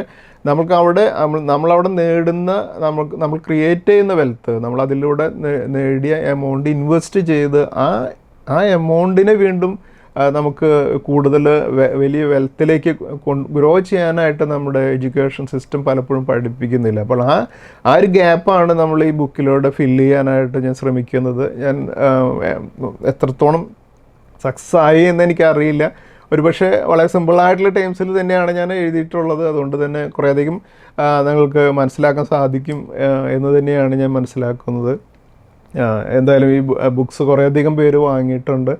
ഇനിയും കുറേയധികം പേര് വരും ദിവസങ്ങളിൽ വായിക്കുകയും അതുപോലെ തന്നെ നമ്മുടെ മക്കൾക്കിത് ഗിഫ്റ്റ് ചെയ്യാനും കൂടെ ഉപയോഗിക്കാമെന്നുള്ളതാണ് ഞാൻ എല്ലാവരോടും റിക്വസ്റ്റ് ചെയ്യുന്നൊരു കാര്യം. കാരണം ഞാൻ കേൾക്കുന്ന ഇപ്പോൾ കേരളത്തിൽ എസ്പെഷ്യലി കേൾക്കുന്ന ഒരു കാര്യമാണ് നമ്മുടെ മക്കൾ നാട്ടിൽ നിൽക്കുന്നില്ല, എല്ലാവരും പുറത്തേക്ക് പോകുന്നു എന്നുള്ളൊരു കംപ്ലയിൻറ്റ്. അപ്പോൾ നമ്മളെ സംബന്ധിച്ചിടത്തോളം കേരളത്തിൽ എസ്പെഷ്യലി കുറേയധികം ഇൻഡസ്ട്രീസ് ഒന്നും ഇല്ലാത്തതുകൊണ്ട് തന്നെ നമുക്കവിടെ എംപ്ലോയ്മെൻറ്റിന് ഓപ്പർച്യൂണിറ്റി ഇല്ല എന്നൊക്കെയുള്ള കാര്യങ്ങൾ ഒരു പരിധിവരെ റിയാലിറ്റിയാണ് അല്ലേ. പക്ഷേ നമുക്ക് ഇവിടെ ഇരുന്നുകൊണ്ട് തന്നെ ഇന്ത്യ എന്നുള്ള രാജ്യത്തിൻ്റെ ഗ്രോത്തിൻ്റെ അതിൽ നമുക്കും പാർട്ടിസിപ്പേറ്റ് ചെയ്യണമെങ്കിൽ നല്ല ലിസ്റ്റഡ് ആയിട്ടുള്ള കമ്പനികളിൽ ഇൻവെസ്റ്റ് ചെയ്യുകയും ആ കമ്പനികളുടെ ഗ്രോത്തിനൊപ്പം നമ്മുടെ പോർട്ട്ഫോളിയോയിൽ ഗ്രോ ചെയ്യുമ്പോൾ നമുക്കൊരു വലിയ വെൽത്ത് ക്രിയേറ്റ് ചെയ്യാൻ സാധിക്കും. അപ്പോൾ ബേസിക്കലി നമ്മൾ പാരൻസിന് അതുപോലെ ഒരു പോർട്ട്ഫോളിയോ ക്രിയേറ്റ് ചെയ്ത് അവർക്ക് നൽകാനായിട്ട് സാധിക്കുകയാണെങ്കിൽ നമുക്കറിയാം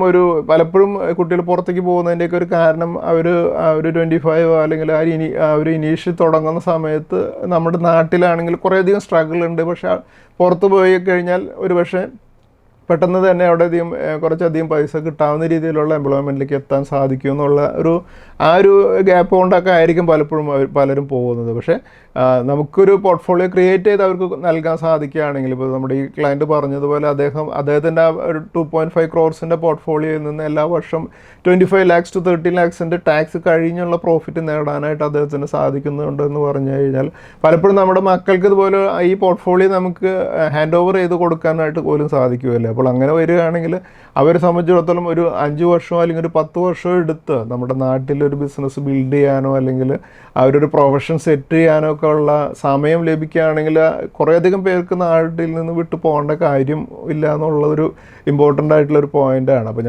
ഞാൻ എന്തായാലും ഈ ബുക്കിലൂടെ ഞാൻ ഇൻവെസ്റ്റ്മെൻറ്റ് കൾച്ചറിലേക്ക് എങ്ങനെ കൊണ്ടുവരാം എന്നുള്ളതാണ് ഞാൻ ശ്രമിച്ചിട്ടുള്ളത്. യങ്സ്റ്റേഴ്സിനെ പ്രത്യേകിച്ചും അവർ ഇനീഷ്യലി ഓപ്ഷൻ ട്രേഡിങ്ങോ അല്ലെങ്കിൽ ഫ്യൂച്ചേഴ്സ് ട്രേഡിങ്ങോ ഒക്കെ പോലെയുള്ള സ്പെക്കുലേഷൻ അല്ല സ്റ്റോക്ക് മാർക്കറ്റ് എന്നുള്ളത് മനസ്സിലാക്കി അവർ ഇൻവെസ്റ്റ്മെൻറ്റിൻ്റെ ആംഗിളിലേക്ക് വരികയാണെങ്കിൽ അവർക്കും കുറച്ച് കഴിയുമ്പോൾ അവർ വളരെ ചെറിയ എമൗണ്ടുകളിലൂടെ, ഇപ്പോൾ നമുക്കറിയാം ഈ ക്ലയൻറ്റ് പറഞ്ഞതുപോലെ 3 lakhs അദ്ദേഹം തുടങ്ങിയെന്നുണ്ടെങ്കിലും ഇപ്പോഴത്തെ ആ പോർട്ട്ഫോളിയോ ഗ്രോ ചെയ്തിട്ടുള്ളത് കുറേയധികം സ്റ്റോക്കുകൾ, എസ്പെഷ്യലി ഇദ്ദേഹം പറഞ്ഞ ഒരു കാര്യമാണ്, 20 ദിവസം കൊണ്ട് 100% പ്രോഫിറ്റ് കിട്ടിയ സ്റ്റോക്കുകളായിരുന്നു അപ്പോളോ മൈക്രോ സിസ്റ്റംസ് എന്നുള്ള സ്റ്റോക്കൊക്കെ. അപ്പോൾ അദ്ദേഹം അത് ഒരു പ്രാവശ്യം അല്ല പല പ്രാവശ്യം വാങ്ങി വിൽക്കാനൊക്കെ ഉള്ള രീതിയിലേക്ക് അദ്ദേഹം സ്വയം അതിൽ ഇൻവെസ്റ്റ് ചെയ്ത് പലപ്പോഴും പ്രോഫിറ്റ് നേടാനുള്ള ഒരു ഒരു ഒരു ഒരു ഒരു രീതിയിലേക്കൊക്കെ അദ്ദേഹത്തിൻ്റെ രീതിയിലേക്ക് മാറിയിട്ടുണ്ട്. അപ്പോൾ നല്ല സ്റ്റോക്കുകൾ ഐഡൻറ്റിഫൈ ചെയ്ത് കിട്ടിക്കഴിഞ്ഞാൽ പലപ്പോഴും നമ്മുടെ ക്ലയൻസിന് ചെയ്യുന്നതാണ് പലപ്പോഴും 100% അതിന് മുകളിലൊക്കെ പ്രോഫിറ്റ് ബുക്ക് ചെയ്തതിന് ശേഷം വീണ്ടും ചിലപ്പോൾ ഇതുപോലെയുള്ള ഏതെങ്കിലും വൊളാറ്റിലിറ്റി സമയത്തൊക്കെ വീണ്ടും എൻ്റർ ചെയ്ത് വീണ്ടും അതിൽ പ്രോഫിറ്റ് നേടാനൊക്കെ അവർക്ക് പഠിക്കും. അപ്പോൾ മാർക്കറ്റിലേക്ക് ഇനീഷ്യലി വരുന്നവർക്ക് ഒരു കൃത്യമായ ഗൈഡൻസ് കിട്ടിക്കഴിഞ്ഞാൽ എന്തൊക്കെ ചെയ്യാൻ പാടില്ല മാർക്കറ്റിൽ എന്നുള്ളതാണ് വലിയ ഒരു കാര്യം നമ്മൾ ആ ബുക്കിൽ നമ്മൾ സംസാരിക്കുന്നത്. അപ്പോൾ എന്തായാലും ഒരുപക്ഷെ പരമാവധി എല്ലാവർക്കും ആ ബുക്ക് ഉപയോഗപ്പെടും എന്ന് തന്നെയാണ് ഞാൻ കരുതുന്നത്. കഴിഞ്ഞ ഈ തിരക്കിനിടയിലും ഞാൻ കുറേയധികം എഫർട്ട് ഇടേണ്ടി വന്നിട്ടുണ്ട് ബുക്ക് കംപ്ലീറ്റ് ചെയ്യുന്നതിന് വേണ്ടിയിട്ട്.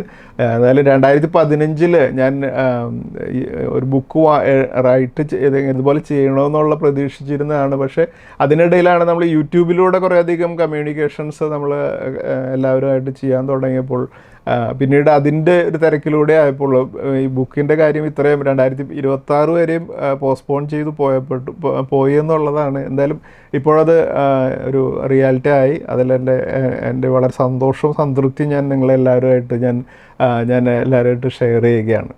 കഴിഞ്ഞ വീക്കിലും ഞാൻ പറഞ്ഞൊരു കാര്യമാണ്, നമ്മളെങ്ങനെയാണ് ഇപ്പോഴത്തെ ഈ മാർക്കറ്റിൻ്റെ വൊളാറ്റിലിറ്റി ഫേസ് ചെയ്യേണ്ടതെന്നുള്ള ഒരു കൺഫ്യൂഷൻ നമുക്ക് എല്ലാവർക്കും ഉണ്ടാകും. ഇതുപോലെയുള്ള വൊളാറ്റിലിറ്റി നമ്മൾ സ്റ്റോക്ക് മാർക്കറ്റിൽ സ്ഥിരമായിട്ട് നമ്മൾ കാണുന്ന ഒരു കാര്യമാണ്. ഈ വൊളാറ്റിലിറ്റി തന്നെയാണ് നമ്മളെ പലപ്പോഴും വെൽത്ത് ക്രിയേറ്റ് ചെയ്യാൻ സ്റ്റോക്ക് മാർക്കറ്റ് സഹായിക്കുന്നത്. അപ്പോൾ ഈ വൊളാറ്റിലിറ്റി ഉണ്ടാകുമ്പോൾ നമ്മൾ പകച്ചു മാറി നിൽക്കാതെ അതിനെങ്ങനെ ഉപയോഗിക്കുന്നു എന്നുള്ളതും നമ്മുടെ സക്സസ്ഫുൾ ആയിട്ടുള്ള വെൽത്ത് ക്രിയേഷൻ പ്രോസസ്സിൻ്റെ വളരെ ഇമ്പോർട്ടൻ്റ് ആയിട്ടുള്ളൊരു കാര്യമാണ്. അതിൽ നമ്മൾ ചെയ്യേണ്ടത് ക്വാളിറ്റി സ്റ്റോക്കുകളെ നമ്മൾ ഇതുപോലെയുള്ള കറക്ഷനിൽ പല ലെവൽസിലായിട്ട് അക്യുമുലേറ്റ് ചെയ്യാനായിട്ട് ഉപയോഗിക്കുക. അതേസമയം നമ്മൾ ഇതുപോലെയുള്ള സമയത്ത് ലിവറേജ് ഉപയോഗിക്കാതിരിക്കുക. അതായത് നമ്മൾ ബോറോഡ് ഫണ്ട് മാർക്കറ്റിലേക്ക് കൊണ്ടുവന്നു കഴിഞ്ഞാൽ നമ്മൾ വീണ്ടും മാർക്കറ്റ് കുറേ കൂടെ കറക്റ്റ് ചെയ്യുന്ന സമയത്തൊക്കെ നമ്മൾ വളരെ പാനിക് ആകാനുള്ള സാധ്യതയുണ്ട്. അപ്പോൾ അതുകൊണ്ട് ലിവറേജ്ഡ് ഫണ്ട് ഒട്ടും ഉപയോഗിക്കാതിരിക്കുക. അത് പലപ്പോഴും നമ്മൾക്ക് മാർക്കറ്റിൻ്റെ നമുക്കറിയാം പോലെ ബ്രോക്കേഴ്സൊക്കെ നമ്മുടെ പോർട്ട്ഫോളിയോന് നമുക്ക് മാർജിനൊക്കെ തരുമെന്നുണ്ടെങ്കിലും മാർക്കറ്റ് വീണ്ടും ഒരു കറക്ഷൻ ഒരു 5% കറക്റ്റ് ചെയ്ത് കഴിഞ്ഞിട്ടുണ്ടെങ്കിൽ വീണ്ടും മാർജിൻ കോൾസ് വരുമ്പോൾ അവർ നമ്മുടെ പോർട്ട്ഫോളിയോയിലുള്ള സ്റ്റോക്കുകൾ നമ്മൾ ആ പൈസ അവർ ചോദിക്കുന്ന സമയത്ത് അടച്ചില്ല എന്നുണ്ടെങ്കിൽ നമ്മുടെ പോർട്ട്ഫോളിയോയിലുള്ള സ്റ്റോക്കുകൾ എടുത്ത് അവർ ഫോഴ്സ്ഡായിട്ട് സെല്ല് ചെയ്യുകയൊക്കെ ചെയ്യും. അപ്പോൾ അത് നമുക്ക് നെഗറ്റീവായിട്ട് ഇമ്പാക്റ്റ് വരും എന്നുള്ളത് കൊണ്ടാണ് നമ്മളിതുപോലെയുള്ള ലിവറേജ്ഡ് ആയിട്ടുള്ള നമ്മൾ ബോറോഡ് പൈസ ഉപയോഗിച്ചുകൊണ്ട് സ്റ്റോക്കുകൾ വാങ്ങരുതെന്ന് പറയുന്നത്.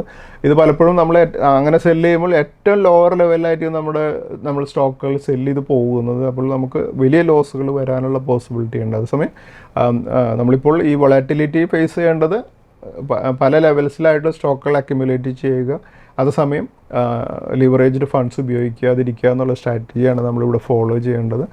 അതുപോലെ നമ്മൾ കഴിഞ്ഞ ആഴ്ചയിൽ ബെസ്റ്റ് പെർഫോമിംഗ് സ്റ്റോക്കുകൾ ഏതൊക്കെയാണെന്ന് നോക്കാം. ഈ സ്റ്റോക്കുകൾ ഫെർട്ടിലൈസേഴ്സ് ആൻഡ് കെമിക്കൽസ് 25% ഉയർന്നാണ് ക്ലോസ് ചെയ്തത്. അദാനി ടോട്ടൽ ഗ്യാസ് 17% ഉയർന്നും. ഹാപ്പിയസ്റ്റ് മൈൻസ് 16% ഉയർന്നും. ജിൻഡാൽസോ 14% ഉയർന്നും. ആക്മെ സോളാർ ഹോൾഡിംഗ്സ് 11% ഉയർന്നും. NTPC ഗ്രീൻ 11% ഉയർന്നും. അത്തം ഇൻവെസ്റ്റ്മെൻറ്റ് 9% ഉയർന്നും. പ്രീമിയർ എനർജീസ് 8% ഉയർന്നും. L&T ടെക്നോളജി 7% ഉയർന്നും. രാഷ്ട്രീയ കെമിക്കൽസ് 6% ഉയർന്നും. സരിഗമ 6% ഉയർന്നും.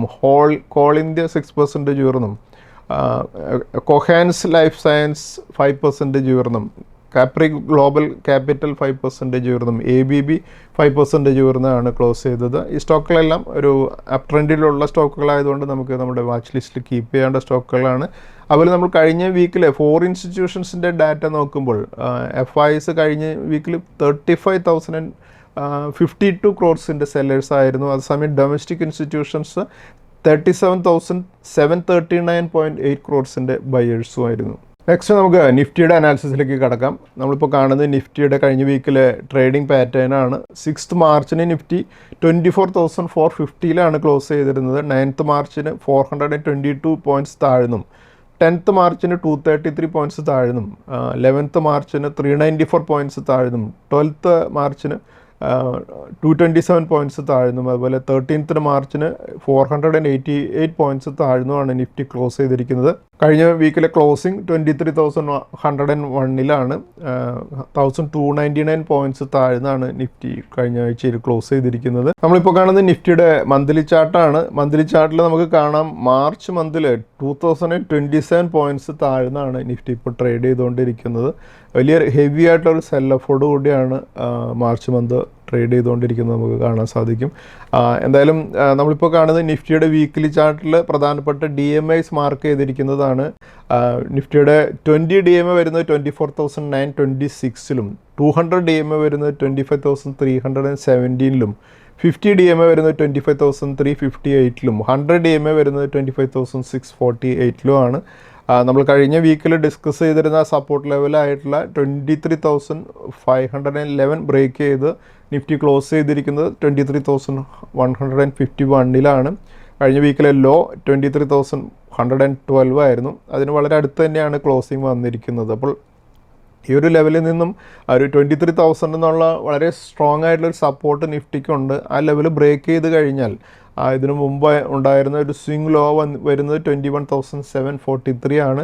ആ ഒരു ലെവലിലേക്ക് ആയിരിക്കും മാർക്കറ്റിൻ്റെ അവിടെ നിന്ന് മൂവ് ചെയ്യുകയാണെങ്കിൽ അടുത്തൊരു സപ്പോർട്ട് ലെവൽ വരുന്നത്. അപ്പോൾ എന്തായാലും 23,000 എന്നുള്ള ഒരു ലെവൽ നെക്സ്റ്റ് വീക്കിലേക്ക് നമുക്ക് വളരെ ക്ലിയർ ആയിട്ടുള്ളൊരു സപ്പോർട്ടായിട്ട് നമുക്ക് നമ്മുടെ മനസ്സിൽ കീപ്പ് ചെയ്യുക. ആ ലെവലിൽ നിന്ന് ഷാർപ്പായിട്ട് റീബൗണ്ട് വരികയാണെങ്കിൽ മോർ ദാൻ ഒരു 25,317 എന്നുള്ളൊരു 200 DMAക്ക് ഉള്ളൊരു മൂവ്മെൻ്റ് ഒക്കെ വളരെ പെട്ടെന്നായിരിക്കുകയും ചെയ്യും. അപ്പോൾ അതൊരു വാറിന് ഏതെങ്കിലും രീതിയിലുള്ളൊരു സൊല്യൂഷനൊക്കെ വരികയാണെങ്കിൽ നിഫ്റ്റി 200 DMA ആയിട്ടുള്ള 25,317 ഒരു റീബൗണ്ട് ആയിരിക്കും നമുക്ക് എക്സ്പെക്ട് ചെയ്യേണ്ടത്. നമ്മളിപ്പോൾ കാണുന്നത് നിഫ്റ്റിയുടെ ഡെയിലി ചാർട്ടാണ്. ഡെയിലി ചാർട്ടിൽ പ്രധാനപ്പെട്ട സപ്പോർട്ട് റെസിസ്റ്റൻസുകൾ മാർക്ക് ചെയ്യുമ്പോൾ പിവറ്റ് പോയിന്റ് ആയിട്ട് വരിക 23,522 ആണ്. ആ ലെവലിന് മുകളിൽ റെസിസ്റ്റൻസുകൾ 23,932, 24,385, 24,713, 25,123, 25,363, 26,155 എന്നീ ലെവൽസ് ആയിരിക്കും.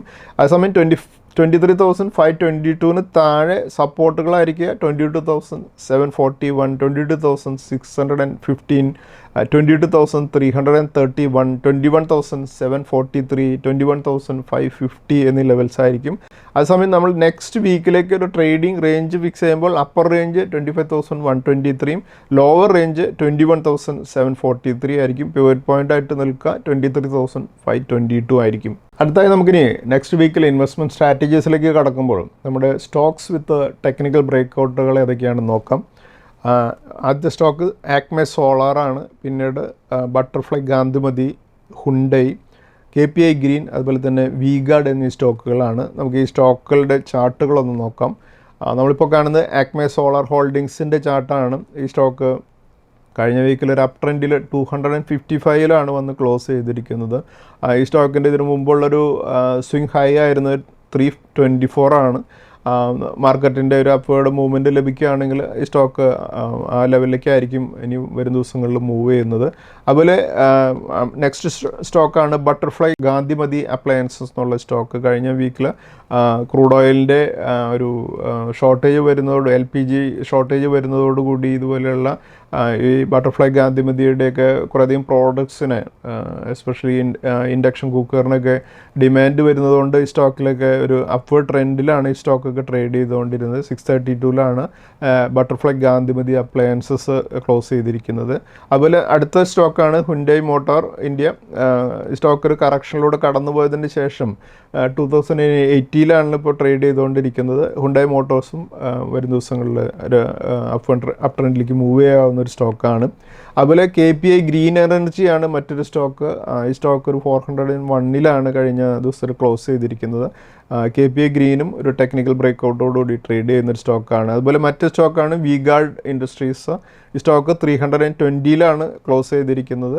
V-Guardും ഒരു അപ്പ് ട്രെൻഡിലേക്ക് മൂവ് ചെയ്യാവുന്ന സ്റ്റോക്കാണ്. ഒരു സ്വിംഗ് ലോ സെറ്റ് ചെയ്തതിന് ശേഷം അവിടെ നിന്നുള്ളൊരു മൂവ്മെൻ്റ് ആണ്. അതുകൊണ്ട് തന്നെ V-Guardും നമുക്ക് വാച്ച് ലിസ്റ്റിൽ കീപ്പ് ചെയ്യാവുന്ന സ്റ്റോക്കാണ്. അതുകൊണ്ട് നമ്മുടെ സ്റ്റോക്സ് വിത്ത് ടെക്നിക്കൽ ബ്രേക്കൗട്ട് ഞാൻ ഒന്നുകൂടെ പറയാം. Acme solar, butterfly Gandhimathi, Hyundai, KPI green, അതുപോലെ തന്നെ V-Guard എന്നീ സ്റ്റോക്കുകളാണ്. ഈ സ്റ്റോക്കുകളെ നമുക്ക് അടുത്ത ആഴ്ചയിൽ നമ്മുടെ വാച്ച് ലിസ്റ്റിൽ കീപ്പ് ചെയ്യാം. Thank you. സെബി നൽകുന്ന രജിസ്ട്രേഷനും നിസം സർട്ടിഫിക്കേഷനും റിസർച്ച് അനലിസ്റ്റിന്റെ പ്രകടനത്തിന് ഒരു ഉറപ്പും നൽകുന്നില്ല. സെക്യൂരിറ്റീസ് മാർക്കറ്റുകളിലെ നിക്ഷേപം നഷ്ടസാധ്യതകൾക്ക് വിധേയമാണ്. നിക്ഷേപിക്കുന്നതിന് മുമ്പ് ബന്ധപ്പെട്ട എല്ലാ രേഖകളും ശ്രദ്ധാപൂർവം വായിക്കുക. ഇന്ന് ഉദ്ധരിച്ച സെക്യൂരിറ്റികൾ ഉദാഹരണങ്ങൾ മാത്രമാണ്, റെക്കമെൻഡേഷൻസ് അല്ല.